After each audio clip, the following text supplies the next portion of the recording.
Yo, what's good, everybody? 2020 extended list coming at you live in video in person, which I'm kind of cutting out here because thankfully the beautiful green screens on Skype don't work as well as they should. You're the invisible man. I am the invisible man. Yeah. So extended list in video form. We did this once for the 1985 show, and we're back. We were supposed to do it for 91, but you guys were lazy and didn't want to do it. Yeah, right. It was more the timing of it. It just was not working out. But I feel like 2020 was warranted of doing an extended list because, like we talked about on the show, I think this year was very middle heavy, which kind of applies to 11 to 25. Am I right? Yeah, right. So I feel like 11 to 50. Or 11 to 50. Exactly, man. Like, we watched a lot of movies, and it wasn't a horrible year. So there was a lot of middle ground here that we need to kind of discuss and stuff. So we're going to make this, quick and brief. It's not going to be a 5-hour video. Obviously not. So what we're going to do is we're going to get right into these. And Dave, do you want to start us off with your number 25? Yep. We give ratings too. So I kept pretty much not really a horror. It was not like kind of horror movie. So I just went straight horror to make it easier. Coming in at 25, a found footage movie. At first I turned this movie off, but when I gave it a second chance, I was connected and hooked in. By the third act, I was 100% in. This is Murder, Death, Koreatown. It's really a story about mental illness as an obsession, and it's really creepy and it's effective. And the guy's voice is super annoying, but it's kind of supposed to be because he's losing his shit. But 7.5 out of 10 for Murder, Death, Koreatown. I think the most intriguing thing about that movie is the way he filmed it. He didn't let anybody know that he was making a movie, and it kind of comes out like that, but it's got so much character in that element. It's such a unique idea, and I think it kind of worked for what it was. It was a shocker to me this year. Yeah, and there's no information really about it. Like, I can't find out who directed it or said anything, like, or if it's truly exploitative, like it was a real murder and he just, I don't know what the fuck's going on. It's weird. Yeah, it's kind of like that movie Bat Pussy where, Afka just put that out, and I don't think they know who directed that one either. It's a mystery. No, it's best a mystery. Yeah, right. All right, JP. All right, so this is the only one I'm cheating on. So normally I'm starting with 8s. Dave, was that an 8, by the way? 7.5. 7.5. So I have enough 8s to start with 8s, but I actually like this movie more, and I wanted to give it a little love. So I bumped 1 8 off, and I'm starting with 1 7.5. It is The New Mutants. This movie got absolutely bashed and hated on by most of the world.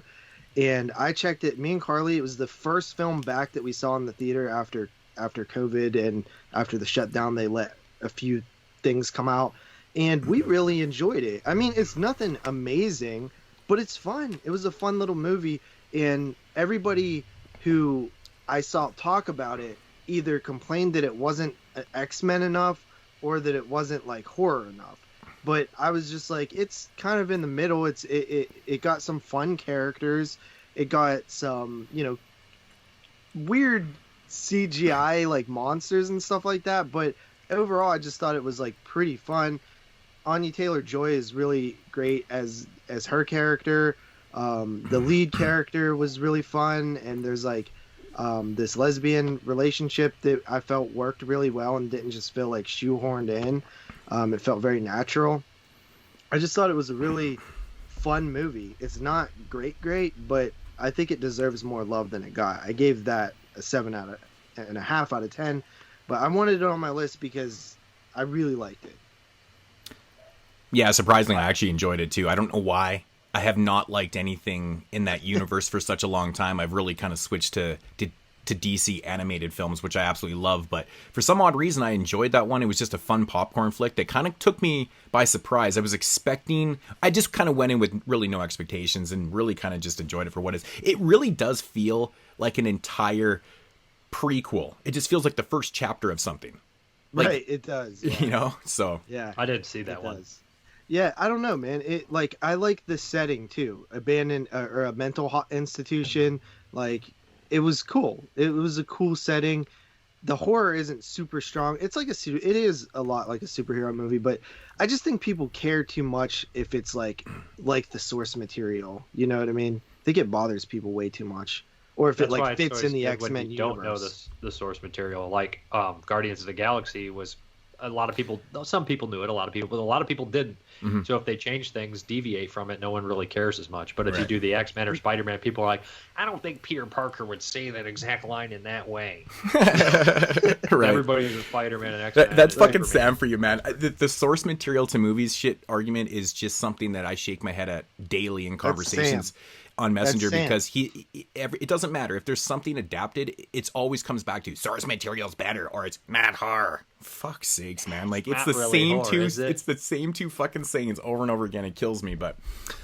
All right, so my number 25 is coming from the homeboy Dustin Mills, one of my favorite independent directors. This guy has been he's been gold for me throughout the years, and I'm not just saying that because Dave appears in lots of his movies and stuff. No, I was champion Dustin before I think Dave even appeared in one of his movies. So, but this is his latest one, and it's so precisely titled Slaughterhouse Slumber Party. Like that title right there just screams mediocrity right there. You know, you're expecting to go into the film going, really? Like he's just doing a straight up fucking slasher film. But this one's, it's got a lot of Dustin elements. He changes up shit in this one. I think the comedy really does work in this. It's more of like a weird ass possession film.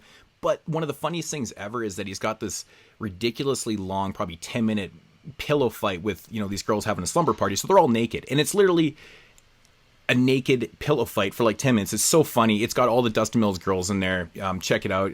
Aaron, everyone's all in the film and stuff. But it's really funny because even a bonus feature on the Blu-ray has extended footage of this already extended pillow fight scene.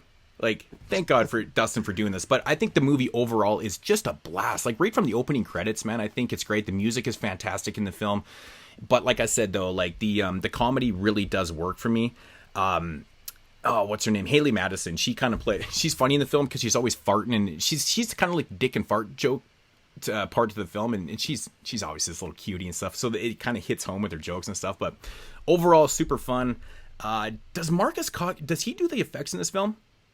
He did some of the effects. Okay, yeah. So the effects are cool and stuff. But it's just one of those films that you go into probably not expecting a whole lot because of the title. I'm not gonna lie, man. When I first heard the title, I was like, really, Dustin? But then I should have known better because he can have a simple title and kind of execute something completely different and stuff. But yeah, big ups to Slaughterhouse Slumber Party. I wish more people had got a chance to see it because I feel like nobody saw this one this year at all. You know, I've seen it. Absolutely, because I reviewed it in the 31 Days of Horror and I let people know, and I think I had a bunch of comments saying, oh, I didn't realize Dustin put out a film or it had a physical copy. So that was a little bit frustrating for me. I was like, damn, that sucks, because I know I championed his films to a lot of people before, and they're like, oh shit, man, I need to check this one out, because he's had other films that previously made my top 10 list too. So yeah, check that one out, number 25 at 8 out of 10.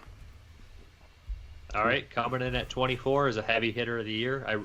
This one was just too good to leave off the 25. I know some of the other ones that are off my list, I'll probably revisit and I might enjoy them more, but I was like, this movie's just too good. Like, I feel bad already. I got to mention one that I should have switched on the bottom. Extraordinary should have been on my list. That was actually way better than I expected and remembered. But anyways, this one is His House. I thought that the house, how it was designed, was awesome. Some of the nightmare shots, it was like Fulci at times, and kids running around in walls, just awesome. Anyways, really dug this one. Also, you know, it has the whole story of like, you know, refugees coming in, and it does the like within racism and stuff like that. It shows it a little bit different than how you normally would. So I'll give that a 7.5. Good choice. Good choice. JP. All right. My number 24 is a film that I gave an 8. So the rest of these are 8s, all of them. Wow. But yeah, it's starting with the rating. Who are you, Jeremy? well, I'm gonna forget to say them, so I just figured 8s going forward. Spiral. This was a film that followed a gay couple who went into a new house, and they are interacting with like the neighbors, and they have a daughter who, by the way, probably the biggest weakest point of this movie for me, and the reason why it dropped so far on my list. It had top 10 potential for me at first. Like, I couldn't stand the daughter. I felt like she was really stupid, and I just felt like her interest in the boy next door or whatever was kind of dumb, and she just felt stupid to me. But I really like the lead in this film. He does a really good job of, you know, carrying the narrative, and it's kind of you're wondering like what's going on with these people, what's happening. It was a really good type of movie. I think I missed it when it came out, and then afterwards I checked it out and I really dug it. So I have Spiral at 24. I don't really remember it that much right now because I've crammed so much in at the end. I mean, honestly, a lot of these movies I haven't rewatched. I've only seen them once too, so they're a little bit foggy in the mind also. So yeah, but that's explainable. But yeah, cool. Number 24 is a film from Italy. It has a date on IMDb as 2018, but it got its official release here in North America in 2020. It's from the Netti brothers. They've previously done a couple of other films, and this one's called Abracadabra. I know Dave wasn't like the hugest fan of this, but I thought it was all right. I'm actually a really big fan of their films. They've done 3 films. They did a short called Deep Sleep, and also they did a full-length kind of giallo called Francesca. And this is basically the third part in that kind of neo-giallo trilogy and stuff like that. I really like the premise of this movie. It's basically about, it has to do with magic and stuff. It's no Wizard of Gore, that's for damn sure. But yeah, no, this one's cool, man. It's basically about this magician where his father was killed 30 years prior, and now there's a bunch of murders happening and stuff leading up to this guy's big act and shit, and he's obviously getting blamed for these killings and stuff. And it plays in the realm of everything you would expect it to. It's got the giallo music. It's a fucking giallo is essentially what it is. Just throwback style, and it's just good, man. It doesn't overstay its welcome. It runs pretty short and stuff, and I think it does manage to do what it's supposed to do. I think that the ending is a little bit too quick, to be honest. I don't know what your critiques on the film were, Dave, but I felt like it kind of wraps itself up a little bit too conveniently and too fast. I don't know. That was kind of my one critique, but otherwise I think the aesthetic of the film is the way it's very much in line with the other 2 films that they've done, and music wise, everything about it, like these 3 films feel the exact same in my opinion, which is cool because I like that. And say what you will about the whole neo-giallo thing, these kind of throwback films and stuff, I think these ones work a lot better than a lot of the modern day throwback slashers and stuff.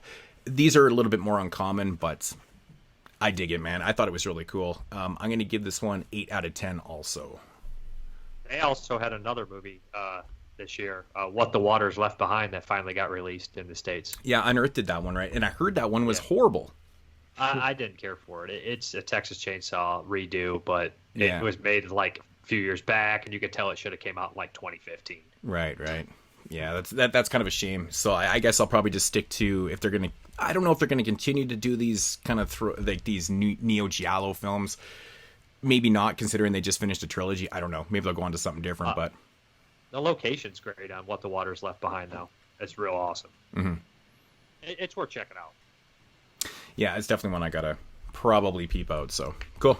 All right, back to you, Dave. Number 23. This was another big heavy hitter that a lot of people had on their list. I liked it. I didn't love it as much, but it's Anything for Jackson. Really, who stole the show for me? Everybody was talking about the grandparents, which I liked, but man, that creepy guy that came in at the end was cracking me up. He was the best part, I think. He was just some weird, creepy guy. And also, to have the old people was different.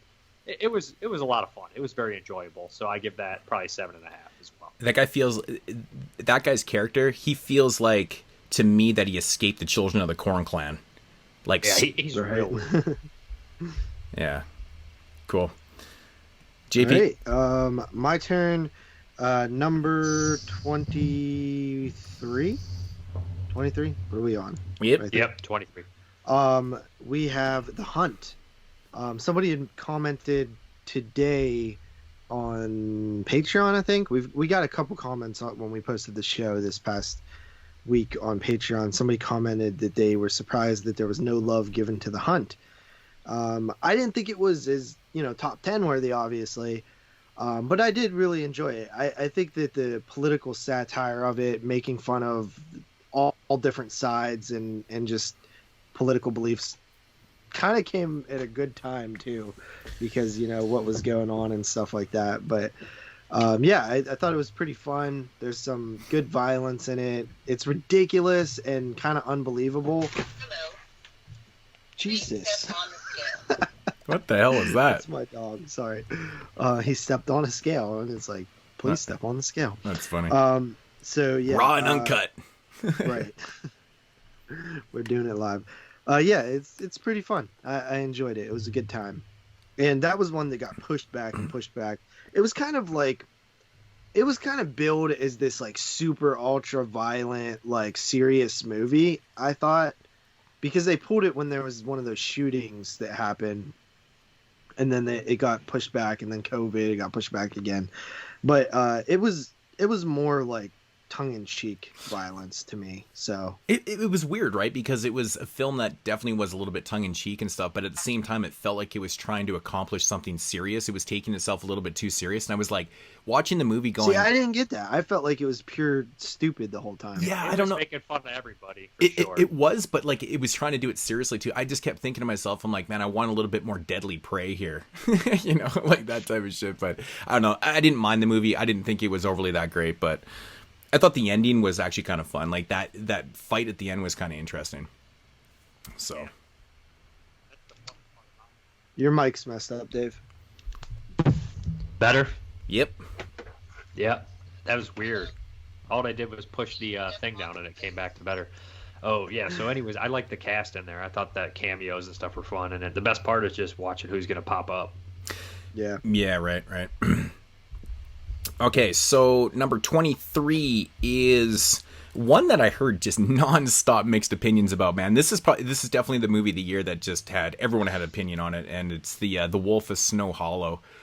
I think if the comedy didn't work for you in this film, you weren't going to feel it. I think that's the big difference maker in this one. I thought Jim Cummings was great in the lead, and I just feel like so many people hated his character so much, and they didn't really understand the character or the comedy, that they just couldn't get into it. And also, I think that, you know, the reveal, like the ending of the film too, I think was kind of a left turn for a lot of people too, which I thought that was brilliant. I thought the resolution to the film was excellent, and I really enjoy these kind of quirky comedy films that it takes you the majority of the film to figure out your lead. I had no problem with it. I thought the execution was actually really quite fun. And generally, you know, even though his character isn't overly likable, he was likable at the same time, if that makes any sense. I don't know. It's really hard to explain. It's one of those films I feel like you kind of need to watch for yourself and just take it for what it is. Because it's not for everybody. It's definitely not for everybody, but I thought it was just a fucking fun-ass shit. Like, I'm a big fan of the Coens brothers and stuff, and this one kind of felt like an offbeat Coens brothers film to me at times. So it worked for me. 8 out of 10 also on of The Wolf of Snow Hollow. All right, so I'm gonna take some heat for this one. I'm probably one of the only people that like this damn thing, but I'm a zombie nut. You guys know that. And anytime a movie reflects George Romero in the slightest, I take interest. And this one basically is like a rehash of the Day of the Dead original script and Land of the Dead, but it's Train to Busan Peninsula. Wow. I really enjoyed it. I know I didn't even notice the CGI. I like the bad guys. There's 2 bad guys in this movie, and one is like this flamboyant, like chief, like rich kind of looking guy, and one is just like this greasy, like soldier. It literally is just almost like a remake of the Day of the Dead original script and Land of the Dead. And since we didn't get the Day of the Dead original script, even a little bit of it being in there makes it very entertaining to me. I know the ending is drawn out. I'm not gonna lie. Like that end scene where it's like, is this gonna end? I didn't have too many problems with the movie. It was definitely a letdown, considering Train to Busan was my number one of a couple years ago. Yeah. But you know, this one is definitely a couple steps down. But I thought the most cartoony thing of the film is the car chases. Like, it actually looked ridiculous. Like, I actually started laughing a couple times. I was like, wow, how it was like sped up and stuff. Yeah, like I didn't notice it. I normally would hate that. You know what I think, Dave? If you watch this on your 4K TV, I think it probably masked it a little bit from the. I think it did. It honestly looked good. I have a 4K I watched, and I didn't even notice it. Well, I'm telling you, man, that higher bit rate and stuff, it probably made it it probably melded in, because I've been watching a lot of movies recently on my new 4K TV, just, you know, high def. Like, it's crazy what they look like on there. I'm like, everything. The wife comes downstairs, she goes, everything looks like fucking soap operas now. She can't take it serious. She's like, well, you might have motion blur on. No, it's not. I've been going through fucking with your settings and shit. Well, I've been popping in so many types of movies and shit like that, and just kind of working it out and stuff. And no, I don't got the motion blur and stuff, but it's on normal. And yeah, it's actually I popped in that, or the new Full Moon release, and that bit rate on that Blu-ray is all fucked up. It's playing at like 9 9 megabytes per second or something like that, and Blu-ray should be playing between 30 and 40. So it's actually that's slow. That's like DVD. It is, and so the picture quality when they're still is really good, but when they move, you can see it lags. Like it's way behind on the resolution. It can't keep up. Don't watch your DVDs or a bad Blu-ray in a 4K player. Yep. Go put it in your other player, your Blu-ray player or something, because they upscale it. Sometimes it just comes weird. Well, you know, your favorite movie. The funny thing is, Dave, I actually did. I popped out of the 4K and put it in my regular all-region Blu-ray player, and it was the same. The bit rate was still at 9, and I was like, oh my god, this Blu-ray is just a piece of shit, man. I'm like, it's running at just a little bit higher than a DVD bit rate. I'm like, it doesn't work. It won't even work regular on your normal TV. It's stupid. Yeah, but what is it? Orgy of the Dead, which is the Hanging Woman, Paul Naschy film. There's multiple titles for it, but anyways, yeah, no, everything looks great. Like the Blu-rays on the 4K are just ridiculous. They look so insane, and then you go to 4K and you're like, holy Jesus, man, it's crazy. It's so crazy. It's so clear. Like what it does, it upscales these Blu-rays to the point where I'm like, this is fucking. It changes the appearance of the film. It's just insane to me. It's just crazy what it does. I'm so shocked by it. You gotta check out Zombie, man. Yeah, it's absolutely insane. So Zombie looks insane, no doubt. Yeah. What the fuck? All right. Up? Did I just go? Yeah, it's JP. Oh, 7.5 for Peninsula. Okay, so we got His House at my number 22. Yeah, I think this one was pretty scary. I liked what they did with these. What were they? They were like asylum seekers from. Like, where were they from? I don't even know. Can't remember. In Africa somewhere. Some African country. It wasn't Somalia, was it? I can't remember. I wanted to say Haiti, but I don't think it is. I think it actually is Africa. It is Africa. Yeah. Right. And they go to they try to go to the UK, and they're put in this like kind of crappy little house and stuff, and I just thought it was scary, and you feel for these people, and yeah, I thought it was pretty good. Twist is great too. Yeah, the twist is like, oh shit. It is. Yeah. It is a good film, to be honest. All right, so coming in at number 22, we're going back to Italy once again, and this is Little Necro Red. I don't know if a lot of people. I think Dave wasn't overly. I was okay with it. This film isn't even technically eligible. Why? Because it doesn't have a U.S. release. None of their movies have U.S. releases. I know, but that's not our fault. It's an all-region disc. Technically, I know, but then so would Saint Maud would have been eligible this year. It's not all region. Well, it came out in 2020, and it's eligible for my side. It's not getting... Necrostorm's films just don't get releases, right? It won't get released for like 12 years, and it'll be like a Wild Eye release or something. Right. So, I mean, if you're a fan of Necrostorm films... and I guess we make an exception for these type of movies. Yeah, and the director, Giulio Di Sante, he's... Honestly, I mean, all of his movies are visually the same. Like, I mean, it's over-the-top gore. They just look I don't even know how they do their effects. They do CG mixed with practical, and they do it the best in indie I've ever seen. Like, it really is truly amazing what they've done. If you've seen, stuff like Adam Chaplin, Tater City, Hotel Inferno, shit like that, like, you know what you're getting yourself into. This one's really cool. Now, the main complaint a lot of people had with this one is they didn't really understand the story and stuff, and I'm like, it's because it's not told in a linear timeline, right? It kind of jumps around a little bit and stuff, and I think it's actually pretty cool. And the cool thing about Necrostorm films is that they're quick watches, man. This one runs like 70 minutes, and it's all bang for your buck, man. It's just nonstop, like, ridiculous gore fight scenes and just crazy gore action and just pure fun, man. That's what I really enjoy about these movies, and I feel like this was another one that wasn't really seen by a lot of people. I don't know if they don't know about it, they're just not fans of Necrostorm and stuff, but it's unfortunate. I highly recommend these type of films. Most people don't like to import because it's expensive. Yeah, well, this year was kind of an oddball year to be bringing stuff in from Europe too, because the potential of shipping loss and stuff. Which I didn't order a lot of movies from Europe this year. I do order a lot of music from Germany and stuff because they actually expedite that shit over to me. I get that shit fast. I get it in like 5 days. It's amazing. It's amazing. But anyways, I digress. Little Necro Red, gory, fucking amazing synth awesomeness. 8 out of 10.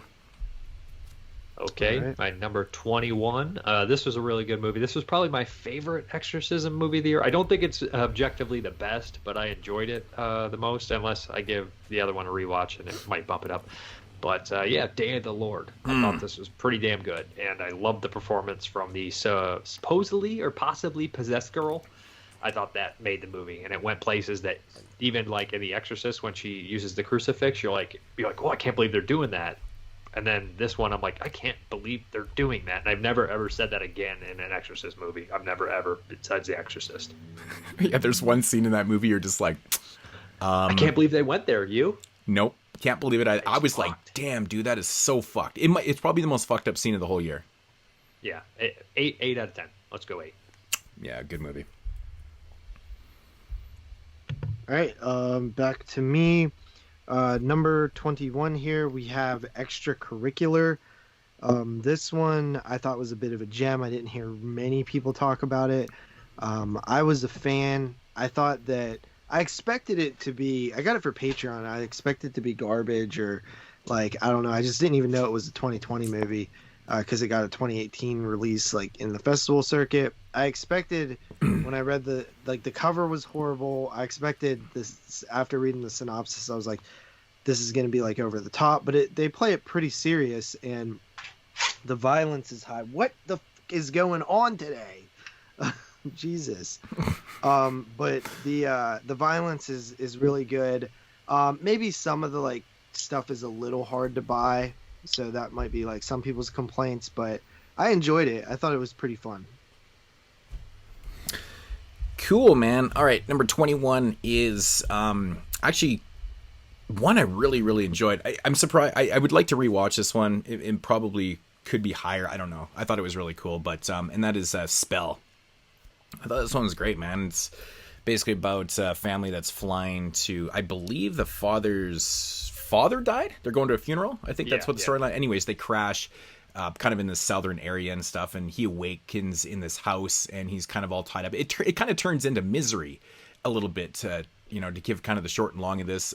He doesn't know where his family is and stuff, and there's this woman that's got him kind of tied up in the attic and stuff, and she's saying that she can nurse him back to health, but she's got an ulterior motive and stuff. And this one has to do with like some voodoo shit and stuff. It's kind of like the boogity. Yeah. This one has got some really, it's got some really great moments. It's got some nasty, gross out moments and shit. It's really suspenseful and shit. I just thought this one was really dark, and it just had that really kind of flavorful southern feel to it and shit. I really liked the characters and shit. It was just a fun fucking movie, man. But I tell you, there were some moments in this where it made me cringe, and that's always a good thing. Really, really good thing. And I think it just worked on all levels. It's like I said, it's kind of like Misery on crack a little bit. It kind of takes things a little bit further and shit. And I personally love southern settings for some odd reason. Something about the southern voodoo, hoodoo ritual type things that they're doing. I love that shit, and I think this really does work for what it is. So another really fun one. Again, I'd possibly like to pick up this the Blu-ray of this one. I think it's an IFC, so it's going to be a pain in the ass for me to get. No, it's a Paramount. Oh, is it Paramount? Okay, so maybe it won't be as bad to grab. So I'm gonna have to get on that because I feel like this is one I'm really gonna enjoy a lot more. So yeah, Spell 8 out of 10. I'm probably gonna be. I feel like I underrated that. So like I say, ratings are for dummies. Don't take them serious. As of now, 8 out of 10. I don't know, man. I wasn't like blown away with that one. Like a lot of people like that one. I think it made Carly's top 10. Mm-hmm. I watched it with her and a group of people, and I was just like, yeah, it was cool, but I just felt like it was like so much BS was happening in the story that I just couldn't buy. I don't think there was any bullshit happening. I think your problem is you watch with a group of people and you're probably too busy fucking porking back fucking burritos and shit. So you gotta pay attention more. I was just like, there's no way that this would happen like that. It's just like the stuff that was happening, the decisions the character was making. I was like, come on. Well, there's only 2 nitpicks I had completely. Well, They do something really cool about changing up the exploitation hillbilly genre kind of deal, and then they fall into the old trope of the cop, which I was like, fuck off. Of course, and then of course. When he was trying to get the cop's attention, he should have just banged his head on the window. Right. Those are the only 2. I like the movie besides that. Yeah, I mean, I understand some of his decisions, going back to, the part with the spike and shit like that. I get what he's doing because you got to remember, like, he doesn't know what the fuck's going on with his family and shit, right? So some of the shit that he is doing kind of makes a little bit of sense, but... Great villain, too. She was great. Oh, she was amazing. She's up there with one of the greatest performances. I mean, there was, like I said, I think all the great performances this year were all females. There's so many good ones. Pal and Golden Glove. Yeah, right. Oh God, Golden Glove. Yeah, Fuck. Golden Glove, the lead male, definitely one of the best Dude, performances. it's so in good, there. man. It's so Let good. me ask you guys this then, since we just finished the top 20 to the first 5.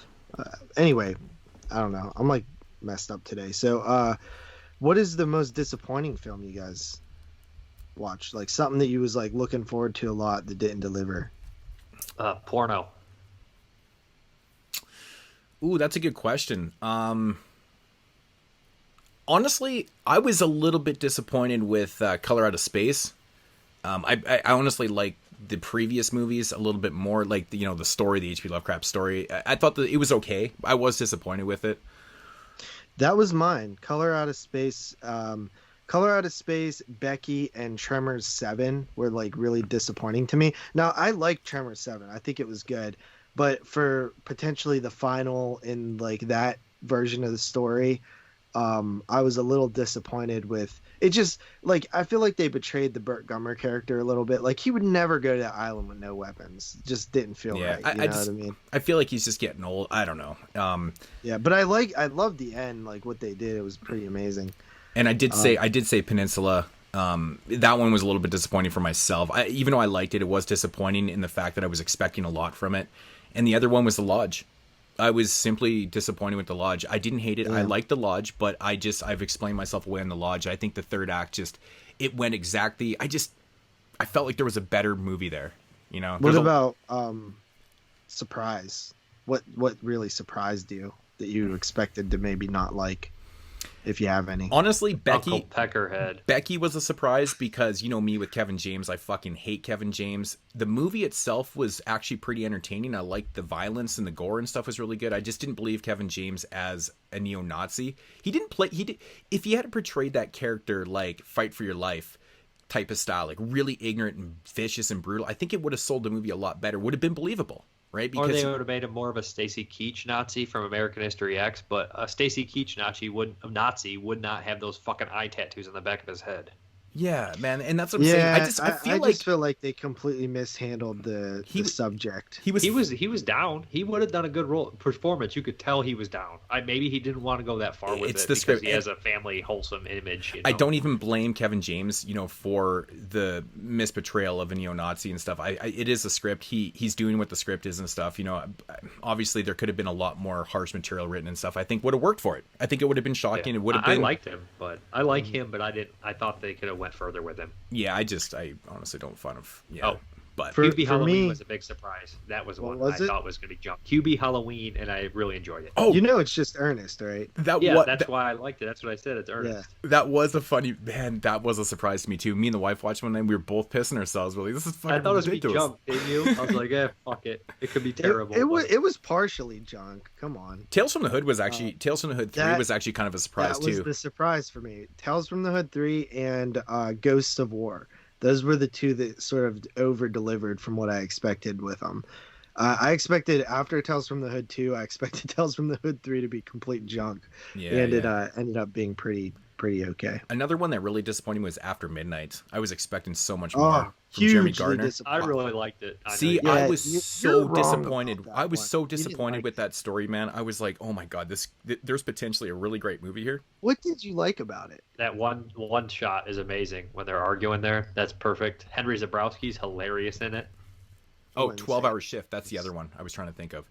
That movie I hated, I swear, with every ounce of my passion. Oh, I thought that was fun. It was so disappointing, man. Considering what Angela Bettis, there was decent cast in there and shit. I love the hospital setting. It just, everything was so stupid except for the one part. Yeah, with the dialysis machine was the funniest shit ever. When that girl kills the dude on dialysis to take his kidneys, and she's like, "Do you understand why he's hooked up to the machine?" That shit steals a kidney from a guy on dialysis. I thought about that shit for like a month. I was like, that is so fucking funny. The movie's stupid. Yeah. Okay, let's get back into it, I guess, then. Okay, so I'm at number 20. All right, this one I heard on one of my friend's top. It was like one of his favorite films. I don't want to say how high. So I remember liking it. I saw it early in the year, so I was like, I'm just going to rewatch it. So I rewatched it today. And I was like, I remember thinking it was super cute, super unique, unlike any other zombie movie. So I ended up putting it on my list, and that is Zombie for Sale, the South Korean one. I love zombies, and it's a different take on it. It's a great family drama. It's very funny. It's like I said, it's just I really enjoyed it. And again, fireworks with zombies. That's been popping up a lot for me lately. So 8 out of 10 for this one. This one is it's unique. I actually didn't even see that one, so. Yeah, it's pretty funny, especially on the second watch. It gets better because I want to explain this to you how weird it is. Like basically, a zombie outbreaks like of some scientific lab, and this family takes him in, and he bites the grandfather right in a fight. It's like a comedy. Yeah. And then the next day, the grandpa has like a fever, but he wakes up and he's younger than he ever looked. He's like his hair's good. So then all the other old guys in the village, it's like in the boonies, they're like, "How'd you get so young?" And he's like, "Well," and they tell him, but basically they start charging people to be bit by the zombie, and they get young. But of course, it backfires. It's really funny. It's really that actually too. Sounds pretty fun. It is pretty fun, and there's some unbelievable. Does it stuff say like the best comedy since Shaun of the Dead on the cover? Absolutely not. It might. I didn't read the cover. It doesn't though. The best zombie comes since Shaun of the Dead. Dude, I went on like a little bit of a rant in my next DVD update about that because I cannot stand when they do that. So annoying. Cool. All right. Next up, number 20 for me is the documentary Scream Queen, the Mark Patton documentary. Basically just about him and how A Nightmare on Elm Street 2 basically completely derailed his career, kind of. And basically he, moved to Mexico, talks about him contracting HIV, all this stuff. And, it talks a lot about the undertones in Elm Street 2, which honestly I never noticed growing up, but like they're pretty much like after I heard people talk about it, I was like, oh yeah, I did never really notice. The fucking coach. The coach is obvious as fuck. You're like, what is this coach? Like, what is? Right. Even back then, you're like, not me, dude. I thought it was a little weird that when he got stripped naked in the shower, I was like, the coach is the only one that did it for me. Like that was the only tip off where I was like. Right. Yeah, it's good dog. Good dog. I really liked watching Mark Patton and hear him tell his story, and it was a really interesting story that I did know a little bit about from hearing him on the podcast circuit years and years ago. But yeah, it was really good, and it made me appreciate Elm Street 2 even more, which I already liked it a lot. And it made me appreciate him. I think he's great in the movie. I think Mark Patton is fantastic as Jesse. And you don't really get a lot of lead males in slasher films. It's usually a final girl. So when you get a final guy, I always relate to it, like because I'm not a girl. So I always liked when we saw Tommy Jarvis, and he was always my number 2 go-to dude, which was Jesse from Elm Street 2. But yeah, it was really, really solid documentary. I believe it was a Shudder exclusive. I really liked it. If I had have included documentaries, I think the majority of my list would have been documentaries because I love them. There's so many good ones this year. But I actually didn't. I figured I would include them for the extended list. But... Yeah, I thought about it, and I was like, you know what? If I don't include this one, I'm going to feel stupid, so I'm not going to do any of them. So I just left them all off and went with movies. But all right, so coming at number 20 for myself is Alone. Not hashtag alone, just Alone. Dave hates this.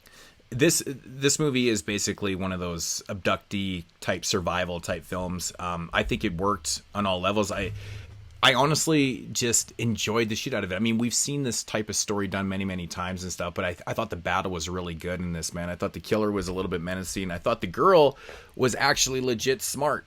She was strong and she was smart, and she didn't pull off all those fucking stupid ass bonehead shit. She did what she could, and she fought to the end, and I thought it was a great battle and shit like that. And really what it comes down to it's one of those kind of high octane type suspenseful films that I feel like, they either work or they don't. Sometimes when you're watching these films and you have a character and she just keeps doing the stupidest shit ever, or he keeps doing the stupidest shit, and you're like, it's fucking dumb. You just want him to die. I just felt like she was smart. I felt like she was smart, and she battled properly, and incorporate some other characters. And I think what happens with some of the other characters is the way it would go down. And it was just everything kind of worked for me. I really enjoyed the suspense, and good performances too. Really, really good performances. Great cinematography. locations are great in this. It legitimately felt cold and disturbing, and holy fuck, like you're not only surviving against this maniac killer, but it's the elements too. And I can relate to that because I live in, you know, if this happened to me where I live, you know, you're battling against time and the elements too, right? So it's very relatable. Yeah, it was good shit. So Alone at 8 out of 10. I never Killer watched is that just one. Ned Flanders. Ned Flanders is the killer. He is Ned Serious. Flanders. It's It Ned is, Flanders. right? I actually didn't get to that one, and the reason why, I mean, Watson recommended it to me for like a half a year, like telling me to watch it, and I went to watch it, even though I was kind of dragging my feet because Dave was saying that it sucked. No, I it watched the doesn't wrong suck. one. I just said it's very generic. I said its No, cinematography and acting is sure great, you but gave it a it bored me. 6. You hated It bored me to tears, though. I couldn't help it. And every beat you expect happens. They never. I watched the deviate wrong from it. one, and the one that I watched sucked. So I was like, I'm actually quite surprised you didn't like that one, Dave. Interesting. Yeah, right when the one dude came out and the hunter, I was like, oh, here we go, exactly what's gonna happen, and I felt like I seen that scene 1,000 fucking Of course, times. but I mean, yeah, I mean, of course, I get it. I just, It's I not a don't know. bad movie. I just don't like it. Yeah. You watched the wrong Alone. You watched the poopy zombie one that was a remake nope, of I Hashtag didn't Alive. watch that one. I watched the other one. I watched that one too, and I did You not. even I watched did the not even care worse for it. one. I Right. thought the third act in that There's remake 3 was terrible. Alones. I thought it was terrible. Ugh. Yeah. All right. So Dave. All right, number 19 is Mood's favorite movie of the year. That's funny that you just said one I don't like, and then I'm going to tell you one I have one you don't like, and it is Spree. Oh. I really man. like this. I haven't bitched about a movie as more as I've bitched about Spree this year, man. I get what I they're trying to understand do, somewhat. but I mean, I like the statement that it makes that he's upset that this guy he picked up is a racist piece of garbage, but he's willing to poison people just to get views, and that's just like makes a statement kind of on that mentality of like social people, like social networking people that gotta have all the views. It's like they'll condemn racism and hatred, but then they'll kill somebody just to get views. it's something I've Yeah, but preached nobody would forever. do that. I've something I preached forever, yeah, they man. will. Like people always tell me they're No. like, Yes, Get out stop. of The here. guy went to Japan and filmed people who hung themselves and made jokes about it. The one dude, you know, don't Yeah, fuck I with know. cats. That's the He fault, he dude. smashed cats to do it to get views. I know. Yeah, that and then Canadian he dude. fucking What put I'm up a saying, quotes and I'm fucked not it. saying People that do that. I'm not saying they wouldn't do it. I'm saying nobody would support it. Like nobody would be interested. They'd watch. They'd watch. yeah. for See, sure. I hate everything about the couple- whole Running Man, baby. A ideology. The couple, Running but Man. you can't be, you know, and that guy, the don't fuck with cats guy didn't do it for him to be famous. Yeah, he did. Yeah, he did.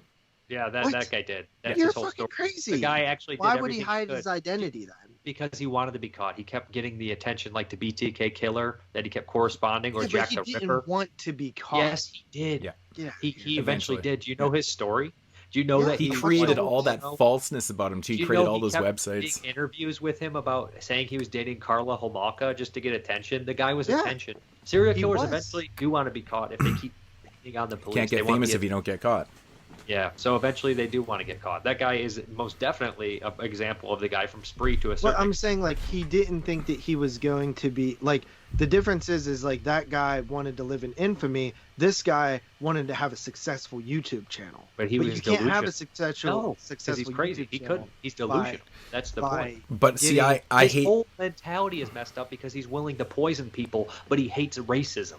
His whole mentality is fucked up. That's the Yeah. point. He is so jaded. He thinks he's going to be famous, but he doesn't realize he's going to end up in prison. Yeah, but it's a He's logic. nuts. I hate that ideology that people do No. things that they're not even Yes, really you 100% pull it off. You involved didn't pull it into.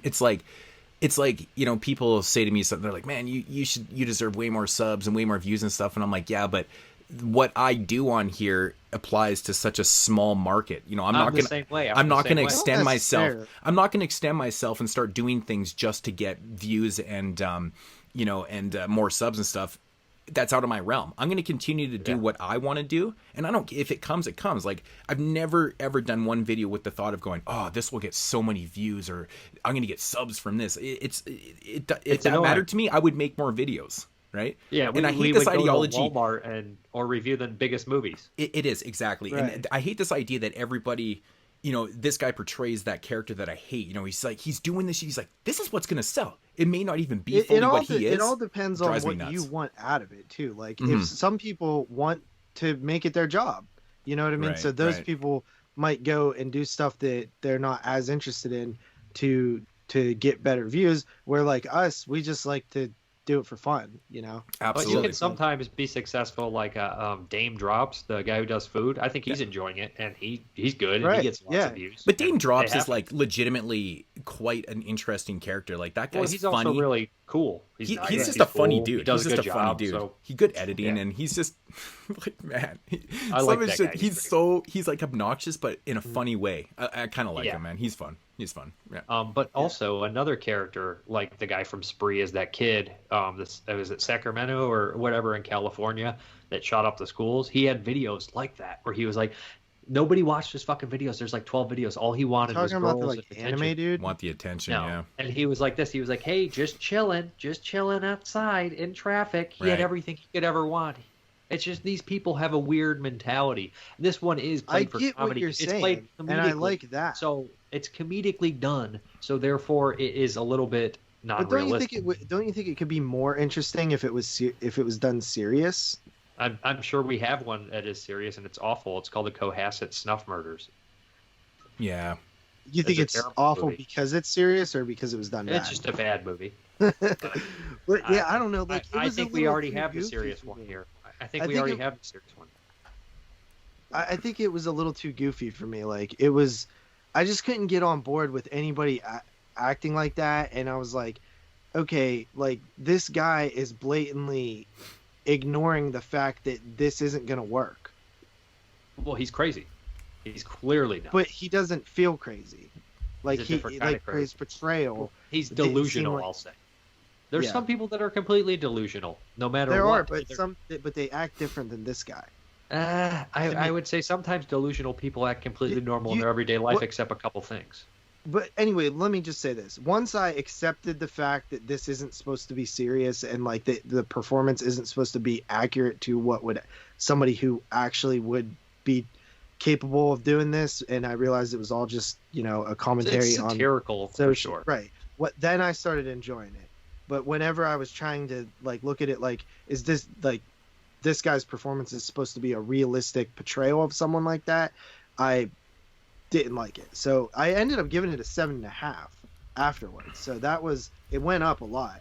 I was just, when Jeremy was trying to sell it to me like it was his performance was serious, that's where I was like, nah. I mean, I think that there is people a little bit more like that than you would expect, but he would probably have been caught sooner. But even the Logan Paul video, which I seen when that came out, when he went to the Japanese forest and stuff, he wasn't like making jokes when he saw that person hanging. He was making jokes beforehand about it, and then when they happened upon a dead body, they were like, "Oh my god!" Like, you know Yes, what I but mean? it's all shock exploitation. Who would go all the way to Japan to go into suicide forest you're not supposed to go into? That's just trashy enough. In fact, Right. it's almost like a sociopath Well, doing human emotion or how he thinks human emotion I think would it's be. different, though. I think it's different if you go to the Japanese suicide forest with the intention of not documenting it. It's a different thing. But the fact that it is I agree. documented, I agree. it completely changes the approach of what you're doing. Because if me and you just went in there just to be like, I really want to see what it is. Yeah. And, See, but if you film it, Dude, man. It comes down to the same shit with people that do shit, you know, out of the kindness of their heart, like, you know, helping the homeless and things like that. I have a different view on the people that do this shit and don't document it. They don't ask for any clout. And then the people but that document. still, I don't care either way because the homeless is still getting something out of it. No, So I it's know, like, but you're gaining notoriety off it though. Like I actually just saw somebody. I'm not gonna say who it was, but they literally did the same shit the other day. They went and did a bunch of stuff, nice stuff, but they went and documented, went and posted on every one of their fucking social media outlets and like doesn't look what hurt I anything. look what I no, but it makes you look like you're trying to gain off of people, and That's okay.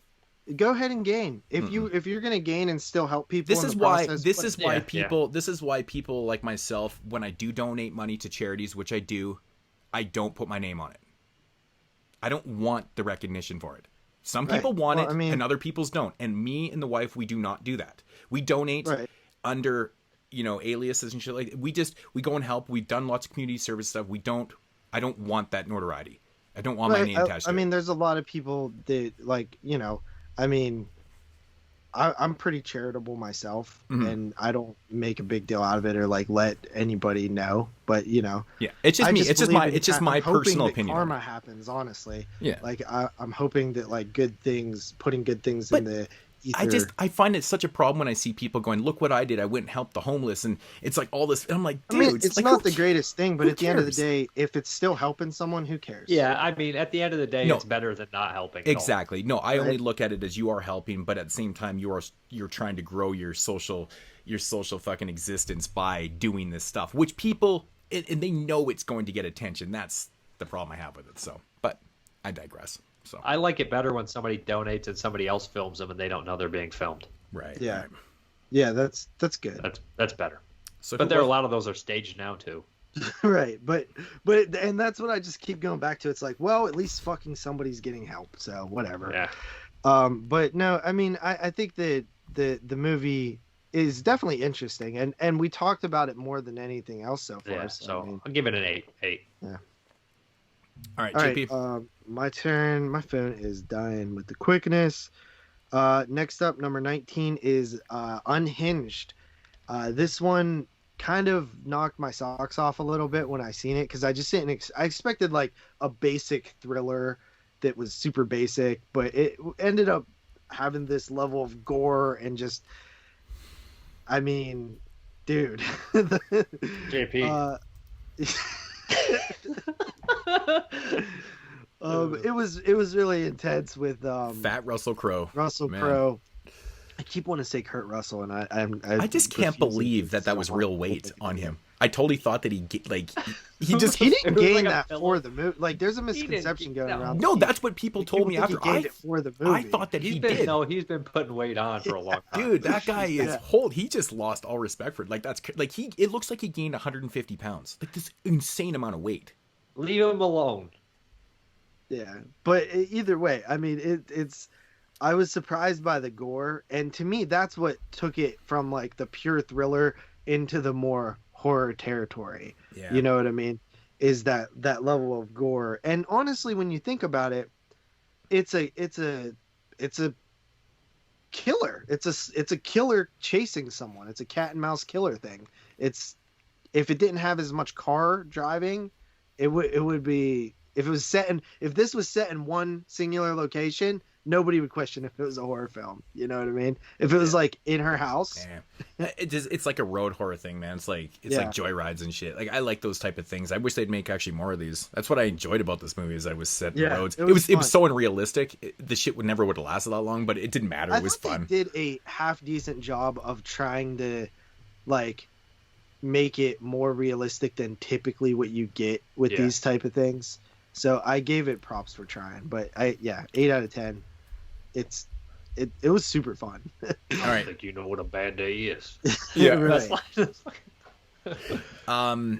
Number 19 is I think this one was on Netflix, I believe. It's a South Korean film called The Call. Simply called The Call.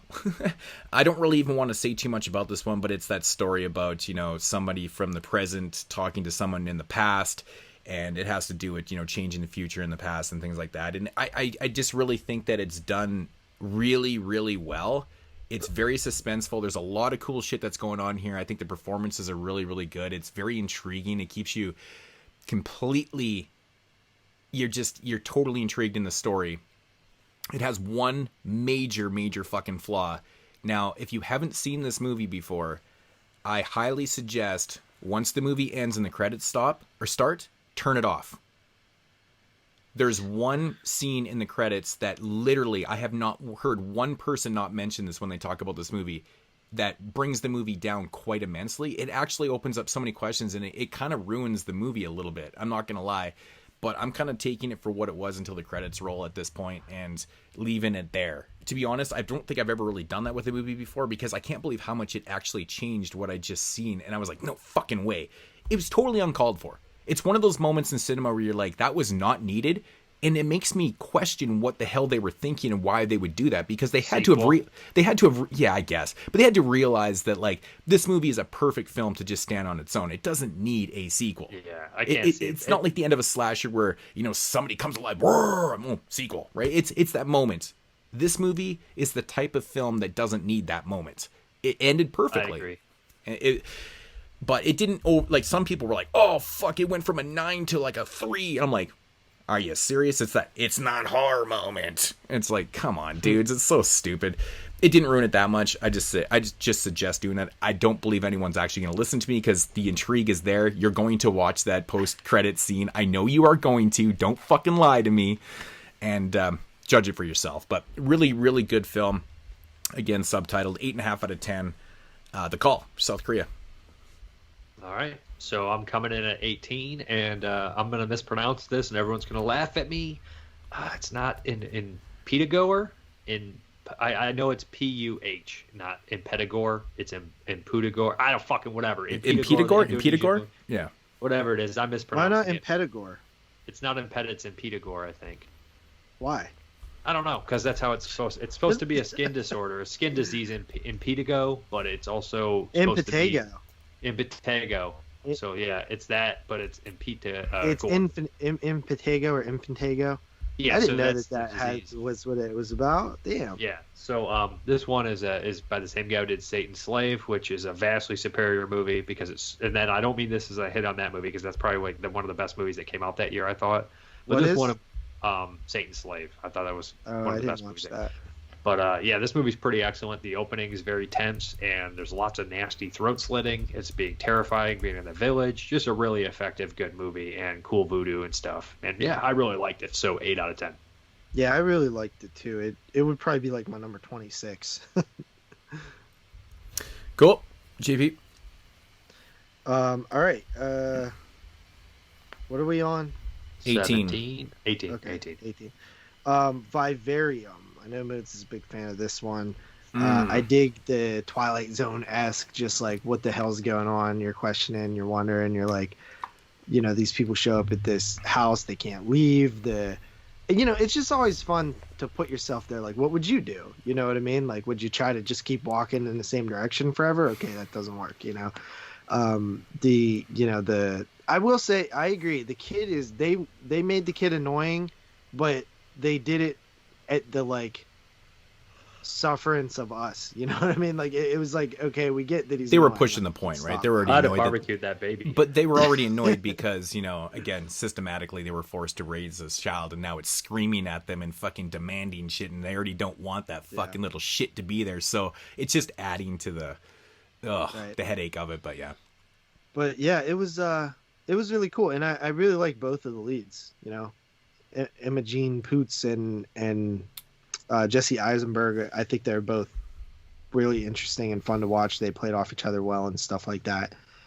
And I thought it was a cool little sci-fi type twist on the end and stuff. And I like the cuckoo symbolism and stuff like that. It was all really good. I really enjoyed it. The metaphor is really cool.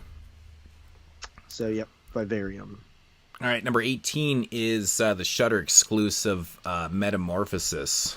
I think on IMDb it's dubbed as Bionshin. just omit that. Sorry. This is another South Korean film, possession film, kind of done a little bit differently. I thought this one was great, man. It definitely had a couple moments of some questionable CG in it that actually kind of made me laugh out loud, but I thought the story was interesting. It was really cool how they did the possession, kind of this whole body hopping type thing and stuff, and I don't really want to say a whole lot about it. It's just definitely worth your time. I think Shudder kind of knocked it out the fucking park this year with... Oh, yeah. These films, and Netflix did well too. It just seemed like every movie I watched, I was like, "Damn, that was really good." Damn, and it was cool because it was all foreign films, pretty much for the majority of the part was foreign, and they just turned out to be great. Like I was having just a blast with Shudder this year. The most films I probably ever watched on there, and I usually do the exclusives. That's what I have Shudder. So, but I highly recommend if you don't have Shudder, man, definitely check it out. Especially now that we're living in the streaming world. I don't know if cinemas are ever coming back, but this is your chance to really get up on these films and stuff, and this is the type of stuff you get. So, and when I say possession, don't let it kind of stray you away. This one's done differently. It's got a different narrative to it. It's got some really fucked up parts and really cool shit that's happening and stuff. I think it's very suspenseful. It's cool because I feel like this one could have went a bunch of different ways, and it just kind of, it did what it did, and it worked. It really did work. So I highly recommend this one. Again, I don't want to say too much about it, so don't want to ruin anything. But 8.5 out of 10 on that one. Good shit from South Korea once again. Probably the best cinematography of the year, I would argue. Oh, the cinematography, best lighting and shit. Yeah. It's great. I just love the editing in the film too, and again, I don't want to give away the editing, but like how it's done with the characters and shit. I love the way it's put together in the house. It's like if you were half paying attention to it, you'd be so fucking confused on what was going on. Yeah, I mean it gets pretty crazy. It does get crazy. I wish I would have got to rewatch this one because this is one that I think. Like, I bet in the summer series, like, this should be thrown up there. Like, I think this is objectively, I'm going to say it's not on my list, but it objectively is one of the top 10 best movies of the year. I actually didn't expect this one to be, because I know you're not a big fan of possession films, but I feel like it's different. And I know it's good, though. There was a couple like this one, and of course, the Day of the Lord. Day of the Lord were, May the Devil Take You 2 was actually really good too, to be honest. Yeah, that was the one I didn't watch because I hadn't seen the first one and I didn't really have time to go back and watch both because I apparently need to watch the first one, which I don't know how I missed a couple years ago. I just missed it. I did too. So I watched them both. Yeah, it was weird. Okay, yeah. So that was Metamorphosis 8.5, number 18. Dave. 17 is one that I watched kind of late in the game, and I just had a lot of fun with it. It was just one of these easy watches, almost like Zombieland with monsters. Loving monsters. Man, this is a lot of fun. Michael Rooker in a world of monsters. So, and they're CGI, but some of them are practical in the very beginning. Giant. It's like basically if you were on Skull Island. Just everything's trying to kill you, and it's giant. There's a great frog. There's a crab. A crab looks fucking awesome, and the CGI is really good, man. These things look excellent. I was surprised. This is a good one to pop in and watch with your family and stuff too. I'd imagine. It's just a lot of fun. I mean, it's Zombieland with monsters, but I like it better than Zombieland. So 8 for Love and Monsters. Yeah, I didn't get a chance to see that one. So cool. I bet your kid would like it. How old it? See, like. It's not like too scary or violent or anything like that. He goes through ways. I mean, trying to get him to watch movies and sit down and watch it, TV in general is tough. He just doesn't watch TV. He won't. Yeah. So it's probably for the better. Yeah. I know everybody has the opposite problem. Their kids watch too much TV, and this kid, I can't even get him to watch TV. It's fucked. But yeah, I wouldn't mind checking that one out actually. So, JP, where you at, JP?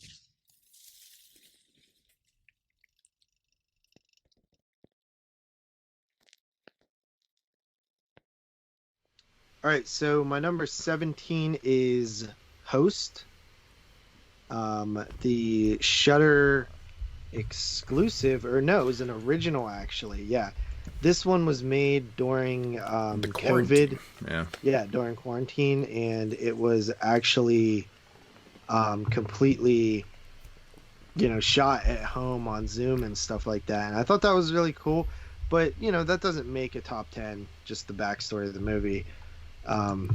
It was legit. It was legit. A top 20. It was a very good movie. It's actually scary. Yeah. Yeah, no, and that was the big thing for me. It was scary, and my God, the 60-some minute horror film is like such an underutilized tool. It's like, it's this quick, effective, scary, spends just and it didn't feel like there was no character development either. Like, it felt like you learned who each of the individual characters were. Yeah, they used their time wisely. In 60 minutes or whatever. It was 68 minutes. I forget what it was, but it was such a quick, easy watch. I loved it. I loved that about it. It was quite shocking to myself, and I actually forgot about that when I did this top 20 list. Top 20, or my extended list, shitty. Because I actually really enjoyed that one. I must have overlooked it. But it probably should be on everybody's list in the top 25, but it was good. Yeah, and it was fun to see everybody sort of champion it too. I like when that happens, where the community. I never heard anybody say it was shitty though. I haven't heard anybody say, "Oh, this sucks." Yeah, yeah. In fact, I've either heard it's like really great and made my top 10, or it's like good and made my top, 25. So yeah, but yeah, Host 8 out of 10, solid stuff. Okay, so coming in at number 17 for myself is the Mortuary Collection. Really enjoyed this anthology, man. I thought, right away, set in, obviously, in Mortuary, which is really cool. It's great, man. The stories are really good, man. I love how they kind of, relate to each other and stuff. I like that whole aspect of, anthology filmmaking and stuff. And I felt like all the stories were really solid here. There's obviously, some better than others and shit. Like, the horrors of not wearing a condom, man. Like, Jesus Christ. It's shit like that. But like, I felt like they did what they were supposed to do. I think the first one is actually really short. Like, there's different lengths on them and stuff, but I think the run times on them, the way it's done is actually really, really well and stuff. I think that was one of some people's criticism, like, the first one's like really short and just kind of stupid and stuff. I'm like, but that's good. It's like one of those things where I watched the first one and I'm like, wait, did that count? That count as a segment? Because that's like in the Willies where the lady eats the rat in her fried chicken. We're like, is that a segment? Yeah, or is that just? But I like that. But I like that about the anthologies because you kind of question it, and then you're like, and then as it goes on, you realize, oh yeah, that was totally part of it and stuff, and everything kind of plays into each other and stuff. It's really cool, man. Really good atmosphere. Really, really good atmosphere in that. I love that movie. Yeah, it's definitely one that I would like to pick up. Actually, it was really fun stuff. So 8.5 out of 10. There was a bunch of decent anthologies this year. I thought that was probably my favorite one of the year. I was one of the people that liked Scare Package. I know a lot of people kind of shit on that one, but it was okay. Joe Bob said it best. If they took 4 out of those 11 segments and made an anthology out of that, it would have been good. And he was actually in that movie too. So right, yeah. He's always going to be honest. Yeah, exactly. I like that about it. Yeah. Yeah, when he popped up in Scare Package, I was like, oh, fucking sweet. That's awesome. Right, it made sense. Fun. Yeah. All right. So number 16. Yeah. I love this movie. I really enjoyed it. And if it were doing indie movies, this would probably be in like my very, very top. I love the line in here where he's like, this capitalistic country's got your boy down. And he just gives him that spiel. It's Uncle Peckerhead, man. Dude, Uncle Peckerhead is so fucking charming. The guy who plays him. He's like, what's your name? Peckerhead? He's like, that's not your name. She's like, that's not your name. I love her, too. She's mean as fuck. She's funny. This should have been in my top 10, really. Realistically. I enjoyed this one a lot. I just didn't get a chance to rewatch it. All the characters are great. They made me laugh. The whole band is different. Uncle Peckerhead's a great villain and like antagonist, I guess I'll say. And he's so fucking likable. When he kills the metalheads in the parking lot, 8 out of 10. I feel like I underrated this one. I think I liked it a lot more than I originally thought I did, and I wanted to rewatch it, and I completely forgot to. It's such a shame because I thought about it after, and I was like, I think that was one. It's one of those things. You watch 151 movies in a year. There's going to be shit that you probably watched at a time you probably shouldn't have been watching it. It's a matter of timing too, and then you did something wrong with your rating, and you're like, I need to rewatch that. Forgot about it. It happened with me too. Like Metamorphosis, and there's a handful. Extraordinary, Spell. I didn't like that. That's why I wanted to tone down how many I watched. Extraordinary did not work for me, man. And plus, I actually watched that. I obviously watched it way premature, but I watched it last year, and I did rewatch it this year because I was like, I'm not sure. I didn't quite remember it, and I was like, nah, I didn't like it. So I did watch it twice. She's waving at the ghost. She waves at that old lady. She's like, "Hi, ghost. Wait, I don't know what it is about British comedies. Oh, that's the Okay, I got it. The British comedies sometimes just fall so fucking far in left field to me, man. I'm just like, the comedies sometimes just not for me. I guess they're not really into dick and fart jokes. Most horror comedies fall far away from where I want them There's to fall. Some that really do work. But I didn't like Butt Boy. I know you guys like that one. Yeah, I liked Butt Boy, but that was an early one for me in the year too. So, but I also really liked The Hunt, and it did make my list. I loved that. Was such an easy watch, so enjoyable. Yeah. Whose turn? Dave's. I did Uncle Peckerhead. Oh shit! I mean, JP's. I did not mean to say your name. You were talking. My number 16 is probably the best horror comedy, I think, because I don't think I had. Well, if you count Spontaneous, I guess that's a horror comedy. But besides that, I normally don't have a lot of horror comedies high on my list, but I think this was the best one outside of my top 10 if we're counting Spontaneous, and that is Freaky. The slasher-esque film, Freaky Friday, body swap thing. It was just really effectively funny. And I got to see this in the theater, and I was dragging my feet the whole way. Of course, I'll see anything, like any new horror movie. I'm actually excited to see. But when the trailer came out to this, I was like, dude, this looks like pure utter garbage, horrible cringe fest. And Jeremy was giving me shit because he's like, you haven't seen it yet. And I was like, I know, but I'm allowed to have an opinion on. Yeah, you know what you don't like. Like I saw the Invisible Man trailer, I was like, that's not for me. That's just so not for me. I can tell. Yeah, but it doesn't mean I'm gonna go in and hate the movie if it was good. You know what I mean? If it's good, I'll like it. But I'm just giving my opinion on what I'm seeing. And yeah, so I went and seen the movie, and I was like, it was cringy, but it was like cringy in the right way. Like it was supposed to be cringy. You know, like Vince Vaughn and the dude kissing was cringy as hell. I was like, I can't believe Vince Vaughn did that when he was like in the back of the me car. either, man. He's sitting there like this. He's like. It's Vince Vaughn. Dude, I tell you, when he gets in the back seat of that, man, and if you watch Vince Vaughn, it's so subtle, and he goes like this, I fucking died, man. It's just so subtle. What you just did there, Dave, like that, like thing you did was like exactly right. And I'm like that, but that's the stuff that annoyed me because I'm like, that girl wouldn't even do that. They should have set the girl up differently. They only needed a 5-minute scene of her out with their friends and doing stuff like that, and we would have been set. Right, maybe, but she seemed reserved. She seemed like a shy, awkward, nerdy girl. Maybe not with her friends, but we never got to see her with her friends too much outside school, because you're not the same as you are in and outside school. They definitely made a mistake without showing a scene with her hanging out with her friends and like. Yeah, it just didn't feel like the same person. Like I think Vince Vaughn was great, and I think he is a girl. He feels like a girl, but just not that girl. So it was like frustrating for me. I kept thinking of that the whole time while watching it. It was annoying me. But other than that, I thought it was great. The kid, the friend, I forget his name, the one that was gay, dude, that guy stole the show for me. Like he was very Vince Vaughn was great, but he cracked me up. Like when his mom, when he's like, when he tries to tell his mom, he's like, "Mom, I'm straight," and she's like, if there's one thing you're not, it's fucking straight. Alan Ruck was good at it too, as the teacher. You just wanted to punch him in his face. Honestly, everybody did a phenomenal job. I did not expect to like that movie so much better than Happy Death Day. Same director. I hear he might cross the universes and do like a Freaky Death Day or something.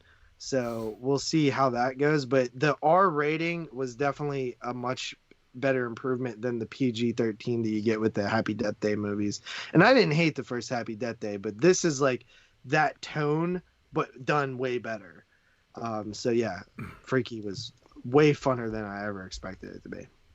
Okay, so number 16 here is coming from the land of Canada.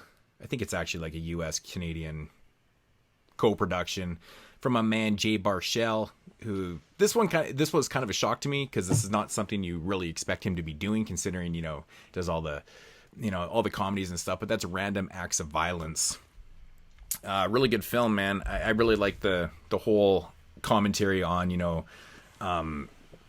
reality kind of imitating art and shit like that. And this one had some really surprising effects in it and shit. And, you know, I thought the ride through this was really good. A lot of people were complaining about pacing and characters and just the unrealistic value of what was going on and stuff. And I'm like, man, I don't know, man. I think there's a lot of commentary here that really does work. If you're paying attention to what's going on in the world and you put it into this reality here, I think it makes a lot of fucking sense. And I really enjoyed the ending. I think the ending really did work for myself. And that was another complaint I heard. Movie. Yeah, I just thought it was a great one. And, you know, I think Jay Baruchel he had a vision. I think he executed that vision properly. He didn't try to overdo it and stuff. And I feel like, you know, he went the practical route with, you know, doing the, you know, the good gore effects and stuff like that, and showcasing what he wanted to do in the right fashion. I don't really want to say a whole lot about it and stuff. Again, I want people to check these ones out. It's one I didn't really hear a whole lot of people talk about. Maybe it's because of the title, Random Acts of Violence. There's been like 4 or 5 of those movies with the same title in the last few years, and now it's going to get melded up into all those films. So when you go to Google search it, you're going to come up with some random fucking shitty ass movie that came out 5 years ago with the same damn title, and then when everyone's going to be like, is that the one that Moods recommended? That's garbage. It's not horror. It's not really horror, is it? Right? So I hate that when these movies have the same titles and there's some really bad ones. But no, this is the Jay Baruchel one. You know, the guy that's in all the Seth Rogen movies, the guy that actually wrote the first Goon movie, directed the second one. He's, you know, if you saw Jay Baruchel, especially in Canada, he does like all these bank commercials and shit. It's really bizarre. But I love the dude. I think his vision was good here, and he didn't go into the straight. He could have went into the reality that he knows best, which is comedy and all those type of things. He stuck to his guns here and did what he was supposed to do with his commentary, and I think it really works. So, 8.5 out of 10. Great movie. And it's I really like the idea, like when they show people that were like real characters, they show their bodies afterwards, and they're around their bodies, and it just really kind of bothersome because you like sense a friendship or between them. So when they see their dead bodies, it's just really they're like, And I also like what the woman says at the end, the girlfriend, when she's like, "I'm not gonna scream, I'm not gonna cry, I'm not gonna scream," because I do the same thing. I'm like, just kill me, right? Kill me. I'm not doing shit. Not doing anything you want. Yeah, absolutely. I'll do everything you want, just don't kill me. They're going to kill you anyway, so don't do anything. No! I will convince them otherwise. That's one thing in Devil's Rejects. Love the movie. But when they shoot Brian Posehn in the fucking head right when he walks in the room, and they're all just freak out, I'm like, right when I see them kill that guy, that's when I stand up, because they're going to kill you all. If they kill one of you, they're killing you all. There's no reason to keep you alive. But they might not kill me. They're going to kill you. I'm very persuasive, dude. They're like, we're going to have to kill you. Do you really, though? I guess not. Let him go. Let him go. Right. Kill Moods twice. Let him go. Like, I always pictured because I work at a job where I'm, like, by myself at night and we have, like, a cashier and stuff. I always pictured if somebody would come in to rob me, I already, like, planned what I'm going to say. I'm going to be like, listen, you can take everything. I don't care. I don't even get, none of this stuff matters. They got insurance. In fact, shot. I'll even let you go out and I'll wait, like, a half hour before I call anybody. So go ahead, man. No, you're gonna get shot. No, right. You're gonna start your speech like, listen, man, just take the. No, they're not gonna listen to you. No, I got it planned. I'm like, look, dog, I'm gonna let you go. I'm not even gonna say shit for like. He's like, I hate dogs. Don't call me a dog. Yeah. All right, Dave. Number 15. Mm-hmm. I don't think you know what a bad day is. Wow. I had to have it on the list, man. Dude, Russell Crowe. That's your quote of the year, man. That's your quote of the year. I can't stop saying it. I know. I can't stop saying it. It's like, I think you meant to give me a courtesy haul. Because I didn't know if this was going to be any good. Courtesy tap. It's light. It's polite. It sounds like this. I'm going to memorize that whole speech. He really laid the horn on me. Because you already know he's unhinged from the fucking opening of the movie. But, this is really enjoyable. And the funny thing is, like, the protagonist in this movie, not that likable in compare. I mean, Russell Crowe's a psycho. He's a monster. Yeah. But you like the protagonist's daughter or the kids and everything, and you like the kids, but you don't like any of the adults in here. So you're like, I'll let Russell Crowe kill some of these people. Yeah.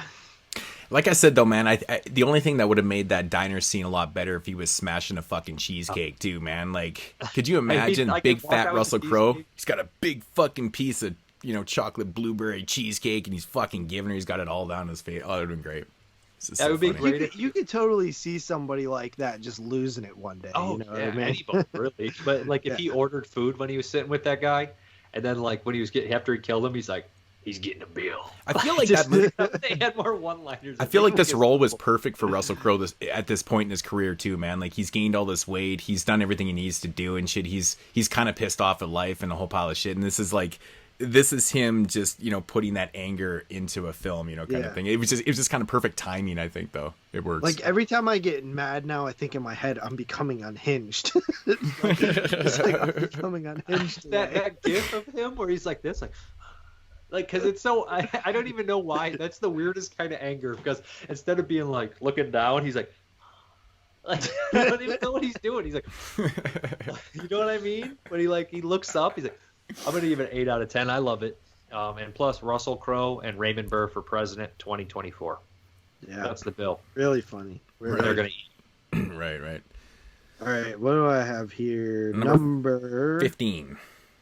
15. Number 15 for me is a movie that I guarantee isn't on either of you guys' list. Not even sure if you've seen it. Me and Carly really enjoyed this one in the theater. It's called Come Play. Yeah, didn't like it at all. We talked about this one. I did not like this movie. It was funny because I was shocked at JP's. I really like this one. I was like, what the fuck? Aren't you shocked, though? I mean, no, because I even dubbed it. The first thing I said, I go, this is a fucking JP movie.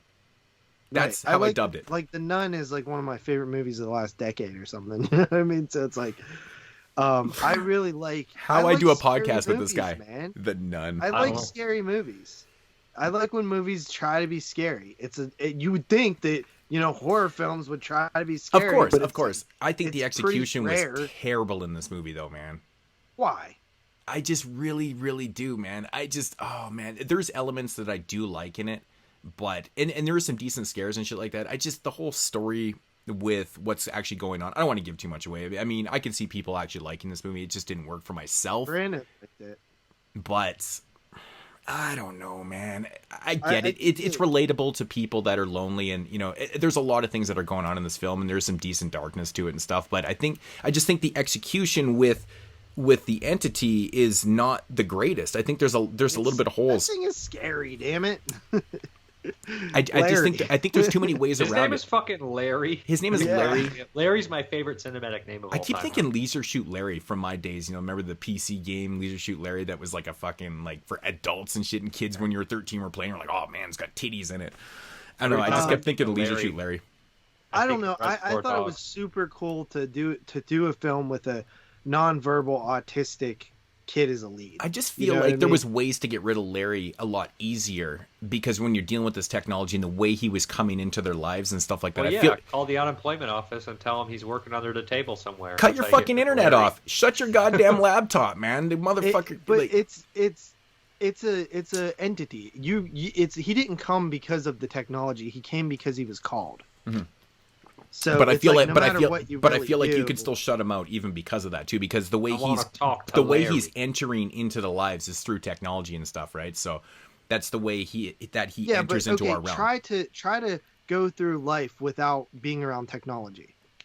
No, I'm just saying, like, it's as easy as shutting your damn laptop. Hey, right, shut your shit. You don't want people peeping you out through your camera and shit. You fucking cover up your camera.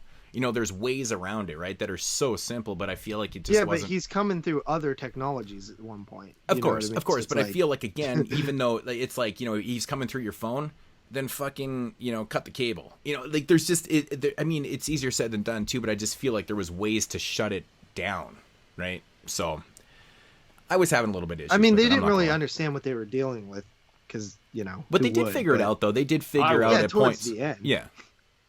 But no, I mean it's I'm not saying that it's perfect. It definitely it can be picked apart a little bit. But at the end of the day, I value like stuff like scares so much that if I jump in the theater or something, I'm like, yo, that was dope. I like that. Coming from the guy that just said The Nun is one of his favorite movies of the last 10 years, go fuck yourself. Seriously. It had like great jump scares in The Nun. The Nun was great. And I like it has one great Fulci influence scene, that graveyard scene is straight Fulci, but I mean the movie itself, dude. The atmosphere was thick in The Nun, man. It was cool. Lots of fog, gothic horror, just really cool. I like it. I don't like that franchise. Yeah, come play. I'm a sucker for like good scary. I mean, my favorite movie of like the decade, last decade, not this decade, obviously, was Insidious. I mean, it's pure scares. Like that is what that movie is about. So I love stuff like that. That's why I got into horror. So JP's killing Dave too. He's making him yawn. He's like, Insidious? Are you fucking serious? I didn't watch it. I don't like ghosties. I never watched any ghosties. Insidious? No, I have Conjuring on my blind spot. I'm gonna watch it soon. Oh, dude, no. Dave is like very much like me. Demon. Dave just refuses to watch all those films where I actually subject myself to the torture and continuously watch these movies in the Conjuring universe, and I'm just like, why do I do this to myself? Why don't I take advice from my homeboy Dave that exists? and stop subjecting myself to modern ghosties? Because the majority of these ghosties, as Dub fucking says, is that they are not good. Religious propaganda. They don't execute them like they used to. I'm just kidding. I don't know. I hate saying that, but it's true. Like, honestly, make me a solid top 10 ghosties of the last 20 years, and then they're all Asian. Well, exactly, right? Because all the Asian ones are. And those are all the ones that JP hates. I used to not like them, and then I got No, I come around on some of them. There is some really good ones. I just don't like. I just don't like The Grudge, really. That's the one I don't really like. I like the others. It's understandable. Like The Eye's good, Dark Water's good. Dark Water's good, Ring's good. Ring, I like Ring. Dark Water's good. The Ju-on ones just don't do it for me. Yeah, I get it. Anyway, that's Come Play. I really enjoyed it. I came around on Pulse eventually. Why'd you have that at 8.5 or 8? 8. All of them are 8. Okay. Okay, so number 15 is... Oh, for you. Yeah, Sorry. number 15 for myself, because I'm last here, is, speaking of films that people don't like, I know JP was not a fan of this one. We seem to be doing that almost every odd film now, and that is, of course, Butt Boy. Now, when I first heard the title Butt Boy, I had... You thought it was going to be stupid. No, there was no question in my mind. I had to see what this movie with a title like Butt Boy was all about, because I run away from movies titled. There's so many run jokes. towards them. I do because I like dick and fart jokes. And when I found out that it wasn't a comedy, it got me more intrigued. I was like, really? This movie's called Butt Boy and it's not a comedy? And it's like literally not a comedy at all. But it is a comedy. No, it's played straight. That's where the which makes comedic- it It's a actually serial- funny. You it's gotta about- play everything. yeah. straight. It's about a serial killer that essentially uses his butt he stuffs things up his butt. You know, I mean, that's just where he puts, his victims and shit. But it's so the ending, the third act in this movie. I'm not gonna lie, man. I was roaring. I was literally fucking dying, man. Like, this is the craziest shit I've seen in such a long time. The idea that they played this shit straightforward is what sells it to me. I think the performances are good. I think the whole idea is actually quite brilliant. I mean, yeah, I can see it being silly to some people and shit like that, but it's just a different way of approaching your typical serial killer angle and stuff like that. I like the fact that he doesn't really know what's going on. Like, he's not 100% sure and things like that. There's a lot of questions in the air and shit. But it's that third act, dude. That shit is just amazing. I think it works. It's fucking Butt Boy, man. He has a point. It is fucking Butt Boy. It is Now, Butt Boy. It's just I it's the idea of playing some stupid, ridiculous concept straight as well. I think that should be more common because I think that it. Could you it's, imagine like, finding it's out? harder to do than to just make a stupid concept. But could you imagine finding out that, just hypothetically speaking, I can't remember if he actually stuffs a dog or a cat up his ass, but like, could you imagine waking up and realizing that's where your family pet Sparky was up your butt? Like, that's a little bit fucking disturbing, man. Let alone I like that it's a played kid like from the an neighborhood, AA. or a kid from the neighborhood and shit like that. It's like, oh, this kid went missing. No, he's actually at my butt. Yeah, there's some kind of weird like sexual undertones there, I think, too. The cop's a great actor too. Dude, so funny. Yeah, he's. I really really good. like the movie. Yeah, the whole AA thing, man. That whole angle, I think that whole kind of subplot in the film works so perfectly because, really, like AA. Come on, man. Like, he's a serial killer. He's got a problem, man. He's killing people, shut them up their butt. Yeah, he's addicted. It's hilarious. It was okay. I didn't hate it. I gave it like a 6. 8.5 out of 10. I think it's great. Yeah. Yeah, I figured. I mean, that seemed like a type of movie you guys would really dig. I just can't. I get on board with how stupid how over. I mean, it's not over the top, but it's like the idea is just so dumb that I'm like, it's hard for me to get on board. Well, I think they're making a point there that they say they can make anything really stupid as long as it's played straight, it'll work. But it doesn't work for everybody, apparently. It works for me, though, and moods. I mean, it works as a story, kind of, but it's like, I don't know. It's just like, I don't know. I'm just like rolling my eyes at it. I'm like, And how would you explain that to like your significant other? Like, I think it works. Fuck people up my ass. The reason why it works for me is because he doesn't realize what's going on at first. I think if he had to realize what he was doing, like if it was played straightforward and he knew right from the get-go that he was killing what he was doing and he was purposely shoving shit up his ass and stuff, I think it wouldn't have worked as well. But I think there is a mystery there. It's like, what the fuck is going on, right? Like, he's trying to figure it out too, kind of thing. And I think that's what really kind of works. So, well, the best double this year is Swallow and Butt Boy together. One way in, one way which is so interesting because, like, Swallow, I like the idea of Swallow. I just didn't like the film overall, which I've said many times. Double. Swallow's great. Okay, Dave. Number 14. I can't believe you guys hate on this movie. I really enjoyed it. And there's one scene in here that I think is a lot like one of the best Lovecraftian scenes when they come upon a body of somebody and they think they're talking, but then they realize it's a recording. And I thought that was genius. It's Color Out of Space. I really liked it, dude. It's so twisted. Boring. The effects are great. The colors are great. It could have been better. No, I like it. I like it. I just, when I think of the story, I personally like the other movies better. I don't really like care Die for Monster. The Curse, What's that?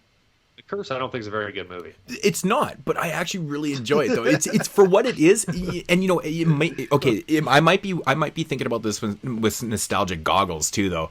I did recently rewatch it because, Scream Factory dropped that double feature Yeah. and stuff like that. But I remember renting that shit back in the day, even on the DVD and stuff. It always kind of stuck with me. I think it's like maybe the whole Will Wheaton thing. I don't know.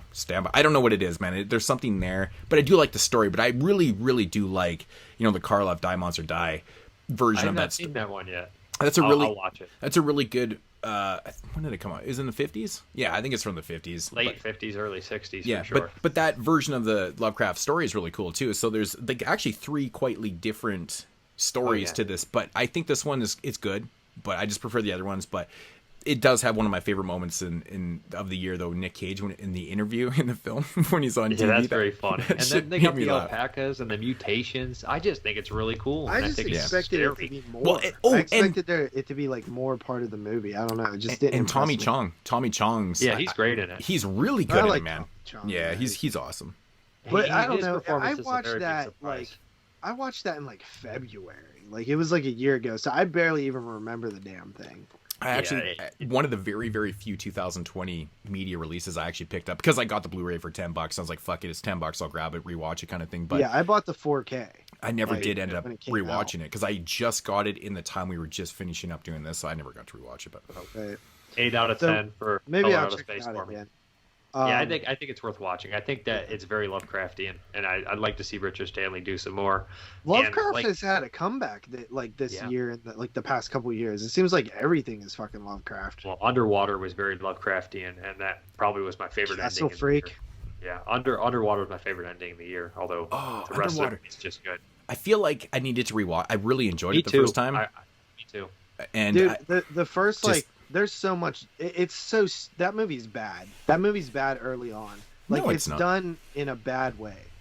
I think it's Like, people it's are not typical liking. Hollywood bullshit. Like even like I remember picking out like problems. Says with the just, guy like, that's just said The Nun is one of his favorite movies the last 10 years. What's wrong with the Nun? Are you fucking? That's some Hollywood bullshit right there, man. Come No, on. it's not. That's cliched Hollywood religious bullshit. Hollywood propaganda. bullshit does not have Fulci shoutouts.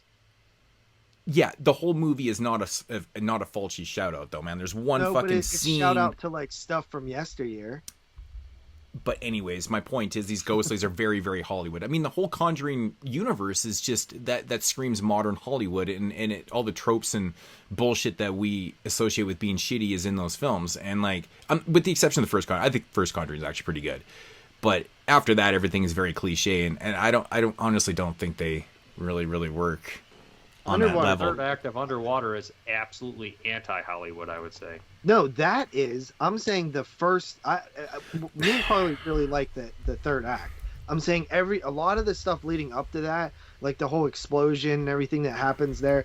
There's like some bullshit that just wouldn't work. Well, Like, I mean, wouldn't the be scientific Well- stuff with walking on the bottom of the ocean is probably not going to work, but that's a little. I mean, none of those movies But work. that's I sci-fi. kept- That's like technology that's Yeah, advanced. none of those sci-fi. All I those, kept hearing all from those Slaughter people- movies are simple. That one of the biggest reasons why they didn't like the movie is because of the lead, Kristen Stewart. No, she fine. did good. I thought she was I like- fine too, and I was like, that was the least of my worries with that. Like, I thought that movie was. See, I like those kind of underwater, claustrophobic, isolated type films and shit. It's So do I. scary to me, man. Like that whole setting is scary because if you put yourself into that situation, like if you're in a submarine, just being in one is fucking Makes me freak. sick watching it's it. I freaky, don't like man. it. Could you imagine having to deal with? On that was a little weak too. Could you having to? I wouldn't argue with that.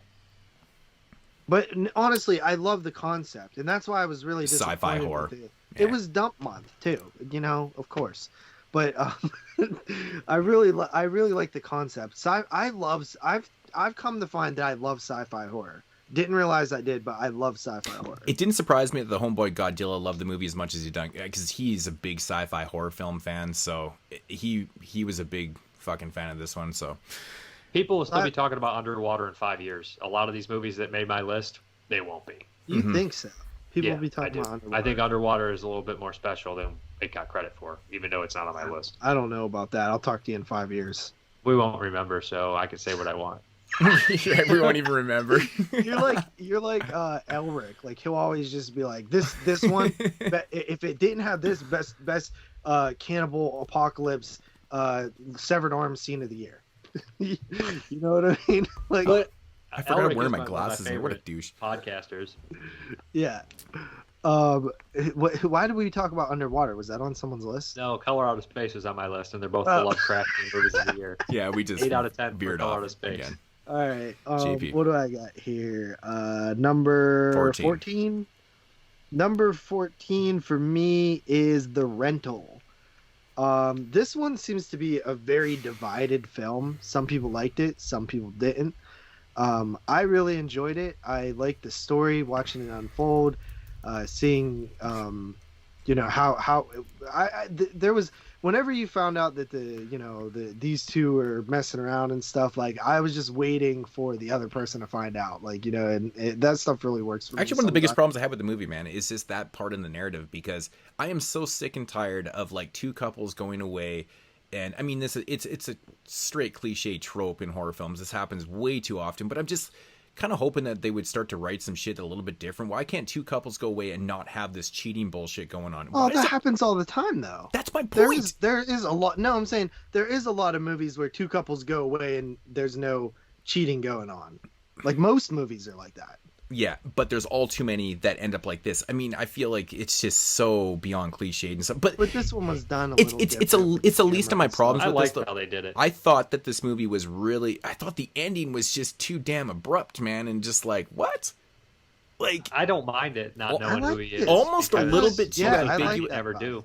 See, I feel like if they generally would have like that shit explained too. what it was going on, it would have just cheaped it. It would have been like, it would have been just feel like I a feel regular like this one basic was horror warranted an explanation. That's the thing. And like I like very ambiguous endings a lot of the times where you can use your own mind to kind of figure out and just kind of put and like I've literally read directors say, hey, I did the ending ambiguous for a reason so people could just come to their own conclusion. I like that idea when directors openly say that, but I don't I think that there's a little bit more here. Like I feel like the way it was done was there was a point, and maybe he's thinking he's being a little bit too clever on it. I don't know what the fuck, but it didn't work for me, man, on any level. I was like, it's kind of a shame because I felt like we were entitled, I hate using that word, to a minor explanation to this, man. Well, I mean, I don't think it matters. I thought all the acting was great. All five of me the too. actors. Yeah, in the movie and are I was really fantastic. digging this movie. I was really digging the movie. Besides the whole cheating shit, that is starting to dry. Maybe because I'd watched like 4 or 5 movies with the exact same fucking narrative, it's and I'm more like, prevalent in horror than it actually is. you You might have just been watching a lot of movies like that. I don't think it's very. It's that funny common. because I actually watched a movie last night called Best Friends, and the core narrative is about this guy's best friend trying to break up this marriage that's about to happen. Vinegar Syndrome release. Yeah. And I was just like, it's a straight drama though. And anyways, Yeah. but so it just kind of got on my nerves a little bit. I enjoyed the movie, but I digress. Anyways, it just happens. I'm just like, why couldn't they have something else besides this? This is the dialogue. This is the narrative that we're getting with these couples. They're going away on this nice vacation. Of course, we got some fucking cheating. And I think it's because I hate cheaters. I hate when people cheat. It drives me nuts. And I always get upset by it. None of the characters are likable. None of them are likable, but I Of course enjoy they're watching not. all of them. Yeah. I love the interaction. The best one is with the guy who rents him the place. I love when he's in the bathroom and she starts screaming at him. He's like, "What are you talking about?" He's like, "Let's call the cops." Like he just does everything I would have done at that point. Yeah.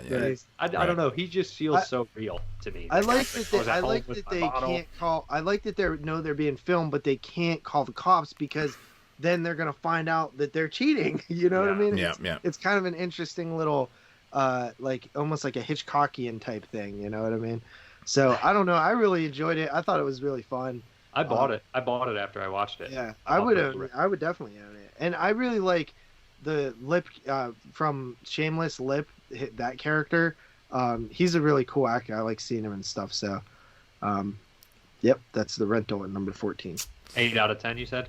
8 out of 10. Okay, so number 14 for myself is, again, we're going back to the old, it's starting to become cliche in this countdown or top 11 to 20, whatever you want to call it, expended list. The next film is one that Dave does not really care for. And I already went through all my ones that, I know what it is. it's Hunter x Hunter. We've had a lot of Dave hated this one. We've had a lot of conversation on the father's. Why you always give me that look? It just basically true. what it comes down to is Dave thinks the father in this film was really stupid, like just for not I agree notifying with the Dave family. about that. I just think there's ways of explaining away. We don't need to get into it again. We know why he did it, but he's an idiot for it. Like Okay. we all agree, Moods, why he did it. Yeah. We just think he's a prideful dumbass. I just don't think he's like. I do agree with that and stuff, but I just don't think, it really doesn't hurt the overall product for myself. I do agree that, pride sometimes is such a stupid thing to have when you're dealing with life and death. And he, of course, knew that there is death in the horizon here, considering what he just fucking saw. Like, he just saw some mad carnage, like bodies everywhere and shit. Like, the pride element, I understand, especially where I grew up and shit. Like, I know people, that deal in this type of thing. And it's just, it makes a lot of sense to me. Decisions could have been better, right? But Can I say one thing that I forgot to mention in the show? Yeah. So he takes care of this killer, gets rid of him. But then 5 years later, the cops come find a bunch of bodies, and that's not their property. They're going to have to leave anyways. There's not one scenario where they're not kicked off that property at the end of this. Okay, here's another thing. How are you kicked off a property because there's dead bodies on it? They don't own it. Yeah, well, they they're don't not own it. They went to town. They're not supposed to. Oh be yeah, there. that's yeah. They're right. technically not even. It makes less sense. They're living on Right. crown land or something like that. It's not their. But I'm property. saying that you're never like the moment you find bodies and tamper with them or move them or if I assume he's gonna move them because they're gonna be found by somebody else. The second probably there's if he dead doesn't. bodies there, he was already gone. They could no longer stay there because somebody's going to find out. And plus, there's a car parked out, and that thing he would have, if he was a good hunter, he would have checked it. I mean, theoretically, I think what the father would have done, given what his mentality was and his pride and stuff, he didn't want to leave there. I think if the shit had went down a different way and he actually disposed of the killer, and his family, whatever. I think honestly, what he would have done is he would have disposed of those bodies himself. Well, I think he would have actually just why killed even them just for dispose pride. of the killer? Like, I don't know. The more I think about this, the less it makes sense. Well, no, I logically. mean, you would, when he finds out that it's not. Why not just go home and protect your family and let the killer thing do is, his own right- thing? He's already The on the killer's hunt. not going to stick around with the dead bodies. He's going to be out of there. They're soon. going to find those dead bodies, though. Well, he was already hunting a wolf. He So might as well hunt planned the on real moving wolf. the dead bodies, you think? Yeah, No, I I think honestly, if he had taken care of the killer, he would have, instead of, of course, there's that element of someone finding those bodies and be like, why the fuck are these bodies here? You have to clean up that mess too to keep yourself on that I don't land. think so. I don't think so. I don't think he's evil because that borderline's evil. That's evil. That's Yeah, like yeah, criminal that's level. He would super- never do that. But his And I think, mentality is honestly, also he like- just was hunting the wolf, and he was like, "Well, now I'm I didn't gonna have hunt the real anything to do with it. But then again, like if you really don't want to leave that property, you have to clean up that someone else's fucking mess. He would have left the property. He was lukewarm on leaving anyways. He just wanted to hunt the guy. Well, he loved because his wife. figured He it loved was his wife, duty. and I think he realized too that his daughter probably needed some, some not isolated interaction in her life, so she could probably function in reality. But I get this is one of those movies I would actually. It would have been interesting to have a full length review on because I think this would have went on for like 3 hours. Like, there's just so many things to talk about, but Well, I what it comes the down to- movie a lot. It just annoyed me. the Well, ending. you know man, what could be funny? is We could rewatch crazy. it, and we could figure out that he never had a chance to call on the walkie-talkie. We could figure out that maybe like Well, he right when did. He did. The he walkie talked to her after he was found the damaged. bodies, right? It was damaged. Yeah, It was It either was after he damaged found the or bodies, though. what he lost. was out of He range. didn't have service or something. Yeah. I forget what it Yeah. was. It does show a scene, but but what it comes Um, down to is simply the ending is fantastic. It's Right. probably one of the better endings of the year. It's really just crazy. So if you can just kind of, get past the things that you didn't like leading up to that, the third act is crazy. And it's really Worth kind of, watching. it's actually kind of surprising what they do with it too. It's fucking gnarly. I'll just say that the effects are really, really good. It's shocking. It's like, wow, dude, that just happened. And, it's one of those things where if you weren't enjoying what was going on, I think the ending's probably going to elevate it for you, unlike something like The Rental, where the ending kind of brought it down for me a little bit. Even though I didn't hate The Rental. I don't know why people keep saying I hated The Rental, but I didn't. But there's just elements. Welcome But to my world. it's back and forth, right? Sometimes endings can, make or break and kind of elevate and shit like that. But I think this one really did kind of work for it. It was fun. I love those outdoor settings, those isolated outdoor settings. So shit worked for me. And it was a cool mystery too. What was going on, twists and turns and shit. But 9 out of 10 for myself. I'm really high on it because I thought it was great. Okay, number 13. Be quick. We already talked about it. This one actually was on my top 10 for a while. It is Freaky. Loved it. 8 out of 10. Really, I laughed a lot. Loved watching Vince Vaughn. Super enjoyable movie. 8 out of 10. Freaky. All right, my number 13 is one that I think both of you guys have brought up, or no, one I think Moods it made his top 10, and Dave brought it up earlier. It is Anything for Jackson. It was on my 23. Yeah, I just thought it was a really strong film throughout. Like, there wasn't really anything I didn't really care for about it. You know, it was like it didn't have really any flaws or anything. But yeah, it was good, interesting. The Children of the Corn dude at the end definitely elevated. The snowblower thing was just kind of shocking to me, and then the suicide police officer it just worked. I liked the actors; everybody did a good job. Nice, creepy lit winter setting. I dig it. It's good. Almost made my top 10. Yeah, awesome film. That's cool. All right, number 13 is one I left off the list because I didn't really deem it fully horror. It definitely has those elements and stuff. This was on a couple top 10 lists, I believe. So I'll just keep it brief and stuff, but that is The Swerve. I mean, we're dealing with, like I said, it's got the elements, man. It's we're dealing with, like, you know, illness and things like that, but really, really great performance from the lead in this one. Not too sure what her actual name is. Someone can probably fill me in on that, but I really liked Russell Crowe. Russell Crowe. Yeah, she does a great job, man. Like, I just like it's one of those Rosella Crowe. It's one of those really damaging films where, you know, you can see the disaster happening, but when the disaster actually happens, you're like, oh, dude, it's so gut wrenching and shit. You're just like, it hits so damn hard because what you're dealing with here is a lot of illness and there's certain things that are going on and stuff. And oh man, it's a gut punch. It's a gut punch. I like these type of movies and shit like that. But again, I don't want to say too much about it. I think everyone kind of kept this one brief and stuff like that, but it's really great performances. It's sad. It's just a sad fucking tale. And 9 out of 10 for myself. Good acting. Really, really good acting. Yeah. All right, number 12 has been mentioned only by one other person, and this is Dustin Mills' Slaughterhouse Slumber Party. Damn, yours is really high. I love this. It was better to be on my top 10. This is my favorite movie I think that he's done, and it should be on my top 10. I'm coming in at 8.5. The title he did because he wanted to make like a kind of a homage to those like Slumber Party Massacre, Sorority House Massacre movies, but instead of making like the girls just in pillows naked fighting, which he did, he gave them a lot of character. I think that it's really fun. It's also kind of a mixture of like the supernatural elements, like a Nightmare on Elm Street 2 with the stupid stuff going on, and the villain in this one actually plays it like a Freddy Krueger, which is really fun. Right. I really love this movie. This is sounds one fun of his to best me. movies. And the opening too, it plays like a shitty movie, like a real bad CGI, and like one of the characters within the movie actually loves those movies, and it really just kind of hit an attachment to me because, you know, we all love those kind of movies. So it really, really emotional. Haley Madison is fucking great in it, or Aaron Ryan's great in it. The whole cast is really good. It helps that I know most of these people. Yeah, Aaron Ryan, she plays like a lesbian in it too, doesn't she? Yeah. Dustin's really good on casting people he knows and how to use them. So, like, if you watch an actor in a Dustin movie and you're like, oh, they're really good in this, and then you watch somebody else's and they use them like shit and they're not that great, it's usually not the actor's fault. Dustin knows how to use his actors he knows. So, I love Slaughterhouse Slumber Party 8.5. Yeah, I met Aaron Ryan before Wasteland too. She's really, really nice. Really nice. Yeah, she's a sweetheart. Yeah, really good stuff. All right, my number 12 is actually Hunter x Hunter.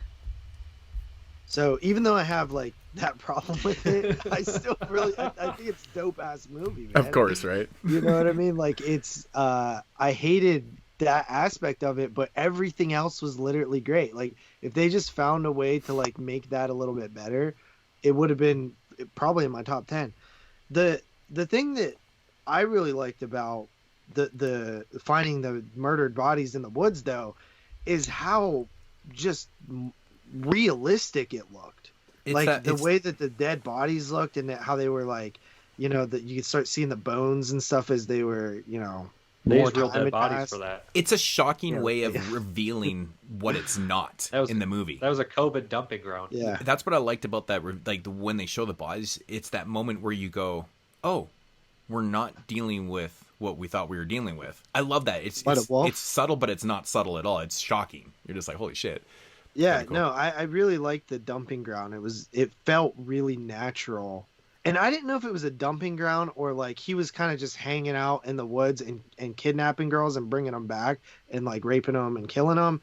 And after he got like two or three, he was gonna just bounce. I felt or like if he did this in other places and just dumped them there. I thought about that too, and I thought maybe it was like a Ted Bundy type situation where he would kill his women, dump them, and then go fuck them later. Necrophilia shit, right? That's what I was getting out of that. He had like a chair and like stuff set up there, so I mean, it was like, and some of them were like it looked like they were alive there. The bodies were all decomposed, different stages of decomposition. So right, where I feel like they were. Yeah, the effects were so definitely he was coming back there. That was his dumping ground. Yeah. The effects on those bodies were some of them were tied to the trees, so they were alive at one point there. Well, he might have been hunting them too. He could have let them go. I mean, it's called Hunter because he's a hunter too, right? And the hunter's hunting a hunter, like, you know what I mean? It's got a double the meaning. Title would suggest that he's also a predator hunting a predator. Yeah, well, the reason why there is hunting. The reason why the word hunter is duplicated in the title is because it has a double meaning, right? Hunter. I need to rewatch it. There's two hunters. I think that if I could figure like I think he's purposely done like that. I don't think it's a plot hole. I really think he's like, well, I want to punish this guy for his pride. Like in any other regular movie, the character would be like, I don't want to worry my family going to do the right. I'm just going to kill this guy, and then it would be over, right? But or in this fact, movie, he's like, I'm going to punish this guy for being kind of a prideful idiot, or else he's like, get the fuck off my land. Get the fuck out of my killing grounds, and asshole. I agree that not showing that the interaction between the father and the hunter was actually a good move. Yeah, because I mean, this it guy's is a better move. A great hunter. He's gotta. And plus, we knew who Nick Stahl was right when he showed up. It's fucking Nick Stahl. Right. Yeah. I just don't think the mother and father were very good parents, and I don't think they were that smart. And but I mean, sometimes you do have that. Sometimes you have people that they're not very good they're parents or not very smart. They weren't bad people. They loved their daughter and they were trying to do what was best, but they were just people. Doing probably what more people wouldn't do. You know? Yeah, like they're dumb. Like I would have never let that guy in the house. I would have been like, wait a minute. Well, dude, when you're in an isolated situation and someone comes around, dude, it's like, man, what dude, are you doing here? Why are you here? Exactly, right? Man. There's just I don't no know. reason for you to I'm be the there. type of dude that'll pick up a hitchhiker. So I mean, like you're the type of dude that's gonna get his head chopped off. Yeah, but if you're in an isolated situation, some dude stumbles into your area, it's like something's wrong. Like it's just not right. Yeah. You got a gun? Yeah, of course. Good. Yeah, he's got a fucking pellet. If you're picking up hitchhikers, you probably should have a gun. You got a fucking pellet gun. You know what I mean? No, I mean, I'm not saying I would pick up some hitchhiker in the middle of nowhere. Where I live, it's like by the time I pull up to him, I probably know him. You know what I mean? So, yeah, I've only picked up like a couple people, and it turned out I knew their family or something. Dude, I live right on the highway of tears, man. It fucking just no. No one's getting in the car with you. Nobody's hitchhiking around here anymore because there's like too many bodies end up all over the place, so it just doesn't happen. Yeah, but I'm not gonna let someone kill me. So yeah, it's one or the other. That's what those people should have done who are murdered. They should have said, "Hey, I'm not gonna let you kill me." They'd be like, "All right, you're not. Get the hell out of here." Yeah, of course, dude. People are so saying like I'm not just gonna let someone kill me. I mean, all right, Daniel Cormier. What? Well, who would? Who's just gonna sit there and let you kill? Yeah, I'm just gonna let someone kill me. Fuck that. I'm not gonna. Well, a lot of people do because a lot of people end up dead. I'm assuming they probably either fought or didn't see it coming. So, but then again, if you're picking up hitchhikers in 2020, you deserve to die. Come on, dude, that's not good. Well, I can do it because I'm not going to let them kill me. Yeah, it's foolproof, right? It's totally foolproof. Yeah, exactly. Okay, so that was what was that? Your number? 12. That was your number 12. Okay, so my number 12 is a film that I struggled with, man. This was in my top 3 for so long, and then I deemed it not necessarily. I wanted my list to be the top 10 to actually be a little bit more horror. And I love this movie. I thought it was great. I'm a big fan of her work. I've studied her work. I've read pretty much all of it. I have Shirley Jackson books, and that is Shirley. I think this movie is super mean-spirited, man. It's really interesting how they do the narrative. If you're not familiar with Shirley Jackson, she's a very gothic type writer back in the day, and she was very odd. She was an odd person, but she always needed to grab inspiration from like most writers, you got to grab inspiration from certain areas and shit like that. And in this case, she's basically got a case of writer's block, and they don't disclose exactly what the motives are here, but essentially what happens is her husband works for this university and stuff, and they end up bringing in this couple to come and live with them and shit like that. But they have some motives with this couple, and what happens is it's dark. It's I think it's a little bit more subtle. I think from some people they kind of missed what was going on with the narrative here. It gets pretty psychological, but it's fucking mean-spirited and dark, man. Because if you're gonna grab inspiration and do that to people just for your own gain, it's like you're a piece of shit. But at the same time, I'm like, man, it's very artistic. Like, I can understand where you're coming from when you're dealing with writer's block and shit. You need to grab it from somewhere. I'm really trying to beat around the bush. If you haven't seen Shirley, it's actually really cool. But man, I'm getting comments fucking left and right here. Men are not portrayed very well in Shirley. The what's that? The men are not portrayed very well. In fact, 3 of the 4 major characters are kind of all horrible people. Oh, of including course. Shirley. Oh no, Shirley and the husband are the worst because they have the husband of the young girl, is even worse. I think he annoys me. I want to punch him. Yeah. So, but it's funny because there's such unlikable characters, but I also understand. I enjoy watching them. Yeah, I understand what they were trying to accomplish because let's face it, they were trying to write this masterpiece, and we need this inspiration. We're gonna do whatever we need to do to accomplish that masterpiece and stuff. Because Shirley's like, she, kind of at the end of her, end of wits and stuff. There's a lot of shit that's going on in her life and stuff. And yeah, you're right though, man. The characters are pieces of shit, and I think it really does play into the narrative too. Because I don't think they're trying to sell it as you got to feel sorry for these people at this point too. No, I don't think it's anything like that. Them, exactly. Interesting too. So it's not like you're like, oh, like people are like, I hated all the characters, I couldn't watch it. I'm like, I don't care as long as they're interesting or I understand them. I can watch them all day. I don't need likable characters. Like the husband's great in this. He's fantastic. Yeah, there's different films where likable characters are kind of needed, but this one right here, given what's going on, I think it's actually essential that these characters are like this. It really does work for the narrative. Better performance in this. She's much better than in this than Invisible Woman, if you ask me. She's great in this. She honestly, this is one of the best performances of the year. I think Elizabeth Moss just. She looks like Shirley Jackson. Dude, it's freaky. It's fucking freaky. I was like, I clicked onto this. I was like, that's crazy. She looks just like Shirley Jackson. Insane. Yeah. So yeah, this movie works really, really well if you know stories like The Lottery. She's mostly famous for The Lottery. It's a very, very famous piece of work that if you went to college, did any type of English, whatever, even high school and stuff, I'm sure you've either read or even know about The Lottery and stuff. It's very, very famous. And a lot of her work is really interesting. Very cool writer. Died very, very young. But unfortunately, yeah, Shirley, 9 out of 10 in at number 12.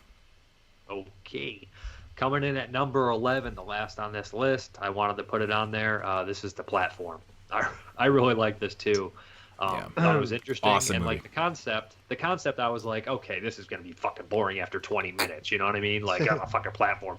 And then they see like the character come in and he has the knife story. And then that guy constantly is like haunting him for what he's done. And like just lots of interesting stuff going on. I love the character that's trying to climb to the top, and they go down the whole platform at the end, and it's just fucking chaos. Excellent movie. 8.5 out of 10. Yeah, even though the commentary is like blatant in this, it works so well. Oh yeah, it's just. So you didn't have the swerve on any of your 25?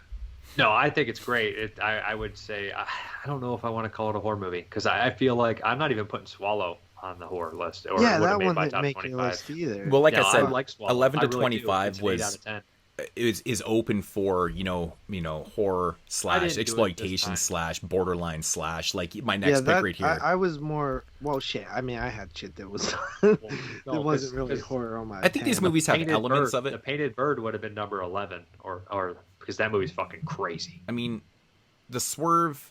Shirley, I mean, these are, in my opinion, great examples of like very psychological horror, right? I mean, there's a lot of psychology involved in these and stuff, and I find that stuff to be kind of scary, right? Anything to do with psychology is very, very scary to me, and because it's sometimes really hard to understand, and it's the scariest of shit because it's reality, it's realism, man. I mean, this is everyday shit that people deal with, and people do these type of things. It's crazy, and yeah, it's scary to me. It's the scariest type of horror to me.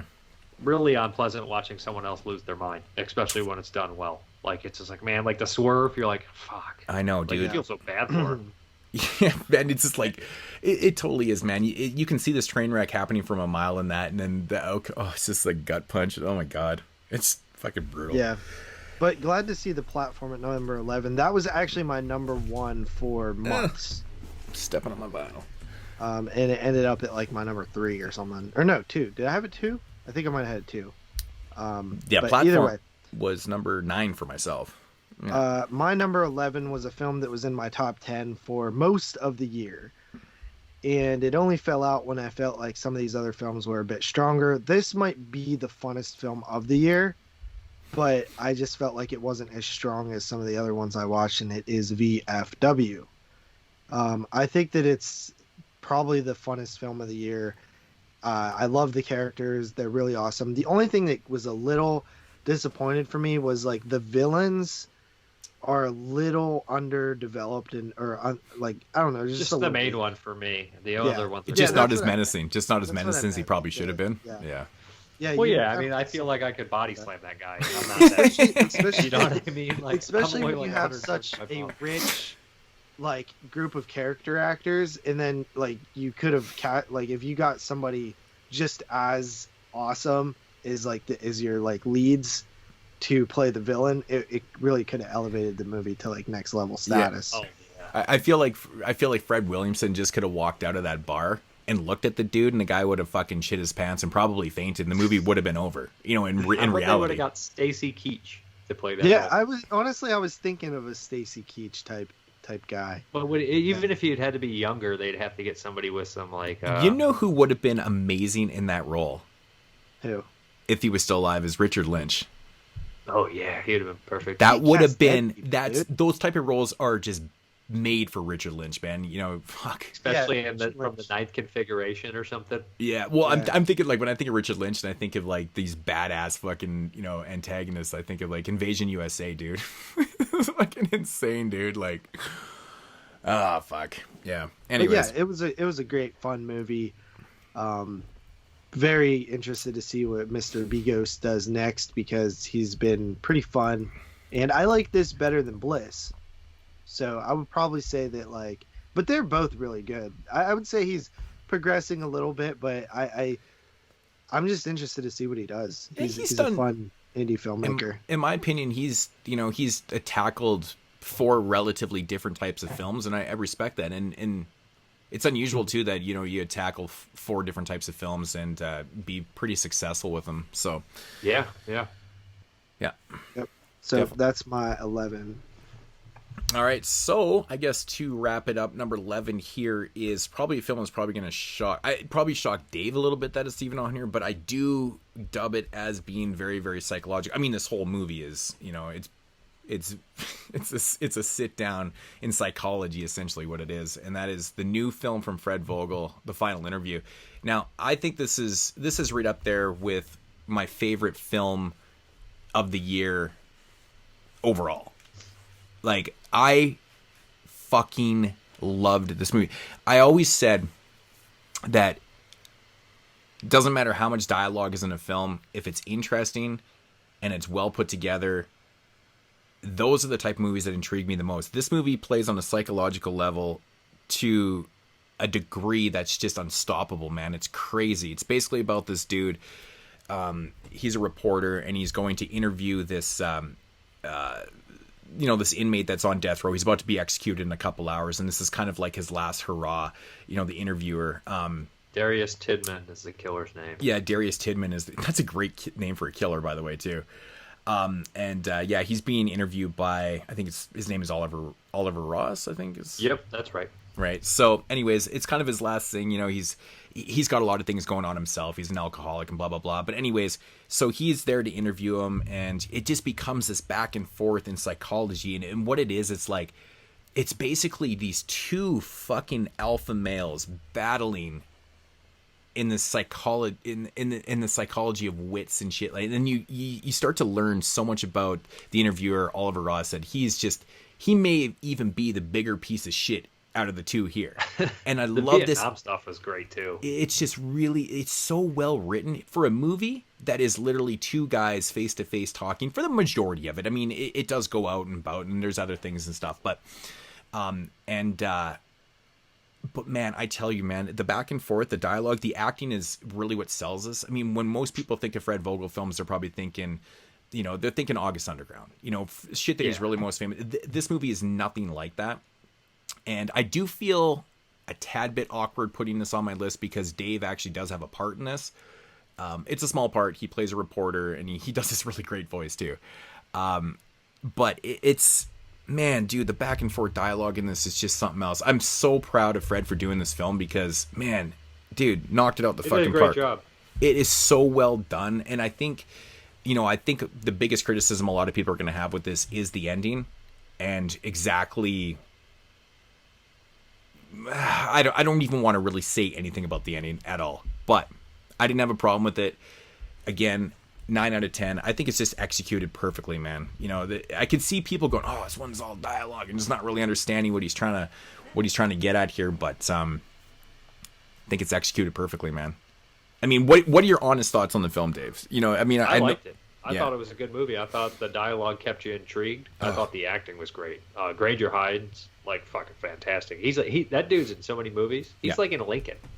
That dude's he's like always in like supporting in huge movies. Dude's like a working actor. He's very good. I thought it was really cool that they that they Damien, got him. Very good. I thought it was crazy that they had him in the film because he, like you said, he's tons and tons of movies as a supporting character, but he's a really great actor. And like, I'm glad that he got like a leading kind of role like this to really kind of showcase his, you know, his abilities as you know, as a you know, leading an entire film. It was kind of cool to see Diane Franklin in this film too. Like, I hadn't seen her in anything in a while.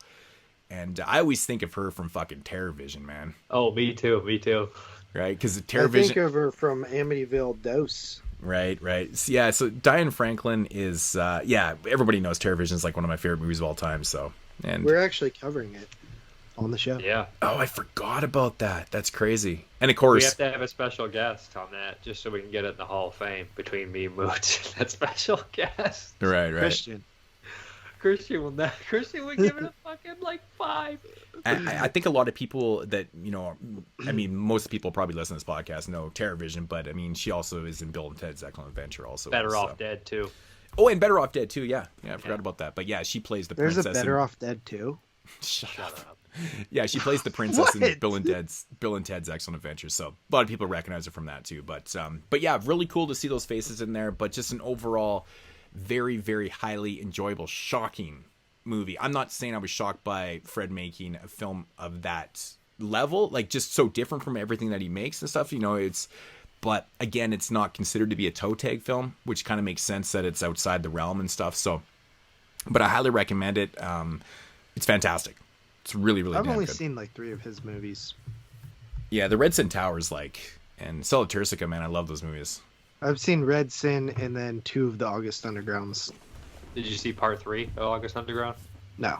That's my favorite. 1 and 2. See, my favorite's 1.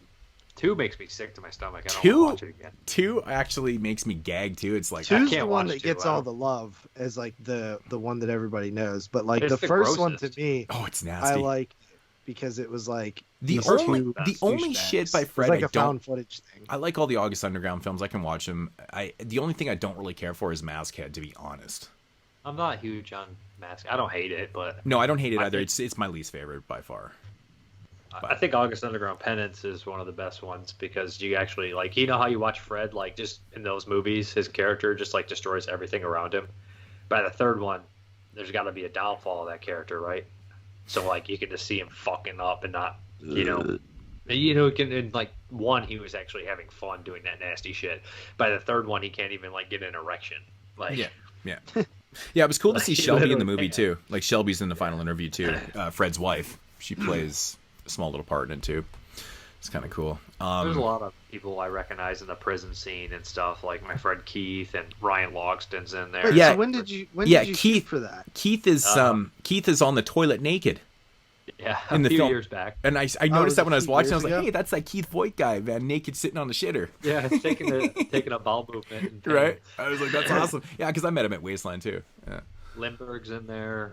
Nathan Hines in there. So there's a lot of people that I'd recognize from Wasteland and stuff. Frequently at in the- Wasteland. in the Yeah. movies. Yeah. I've seen Fred and his wife like probably like 5-6 times. I've never talked to him. He's a cool dude. Yeah. Super personable, Very manly, nice, very approachable, very His nice wife was guy. very nice. Yeah. I mean,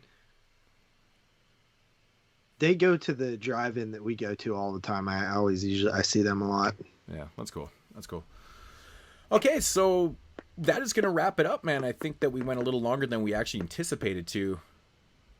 But I guess Yeah, I thought we were going to be done in like an hour. No I think lie. We started at 6:30. This isn't quite 2 hours, I don't think so, but we're pushing it. So yeah, so I mean, Yeah. it's kind of funny. It's kind We of had ironic. a few tech issues too. Yeah, it's kind of ironic actually because we had a comment saying, "Oh, what was it? 5 hours for a top 10 show? You guys are fucking pushing the line or some shit like that." I was like, "Okay, here's another 2 hours to the no 2020 rundown." Yeah. But I may put out like a top the 91 thing just because I do have the list made. I might just record a video myself and upload that. I think I do too, actually. No, I'm I pleased can with do it. it too at one point if you want. I just don't remember anything about the movies really. We probably. should actually just do this for 91 just for shits and giggles one time. Yeah. Yeah, maybe an off week or something. Well, Dave, you're off on 22 shots for a few weeks here because we pushed Yeah, I the shit think back. so. Yeah, we're not even doing anything next week now, so Yeah, and then we'll do Paranormal Activity the week after next week, and then Twilight right after that. dude, So when- back to when back is weeks. Twilight I am fucking just not. Yeah. Well, cool you with should this. probably start Paranormal like next week then. So you're not. So maybe you're not Well, that's making me want to go have a beer now. 7 films in 2 weeks in a row. So January 30th? Yeah, I think so. Or no, January 29th. January 29th will be the Paranormal Activity show. So, okay, February February 5th. 5th will be the Twilight show. All right. I can't Cucumbers. even say that seriously. It's All still. right. Well, are you guys good? I want to eat something before I go to bed. Yep. Yeah, we're good, let's man. bounce. All right, guys. Hope you guys enjoyed it. That's the top 25. Well, not To this. 11. That was 11 to 25 to 11. I never know what the fuck extended It's list. the extended list. God Extended damn it. list 25 to 11. If you guys are watching this and you haven't checked out the top 10, that's fucking weird. I guess Yeah. not even Yeah. that weird. It's a little bit weirder. I don't know. It just spoils the top 10. It's as does. stupid as letting someone kill you. Yeah, Yeah, watch never the, let- listen never to the let someone top 10 kill you. show first because actually this top 10 show had one of the funniest moments in the history of 22 Shot. My stomach hurt the next day from laughing. It was for sure top 5. It was funniest of so all time. fucking fun. It's because everything that we were laughing about was completely true. And that's a little sneak peek at what we were laughing about. All right, Dude. let's get out of here. All right, guys, we're out of here. I'm out. Deuces. I'm not doing that. Fucking, she's like, I'm not doing this shit. I've been doing that shit for years, man. I'm Yeah, always like, Moods always does it, but I JP's do like, it too. my reviews at the end, I'm always like, stupid face. No, dear. I mean, when we say like when we leave the show, I'm all on camera, but I do that. Like, peace. I don't know that. All right, guys. I'm out. He said I'm not doing that. All right, later, guys. Check you guys later. See you.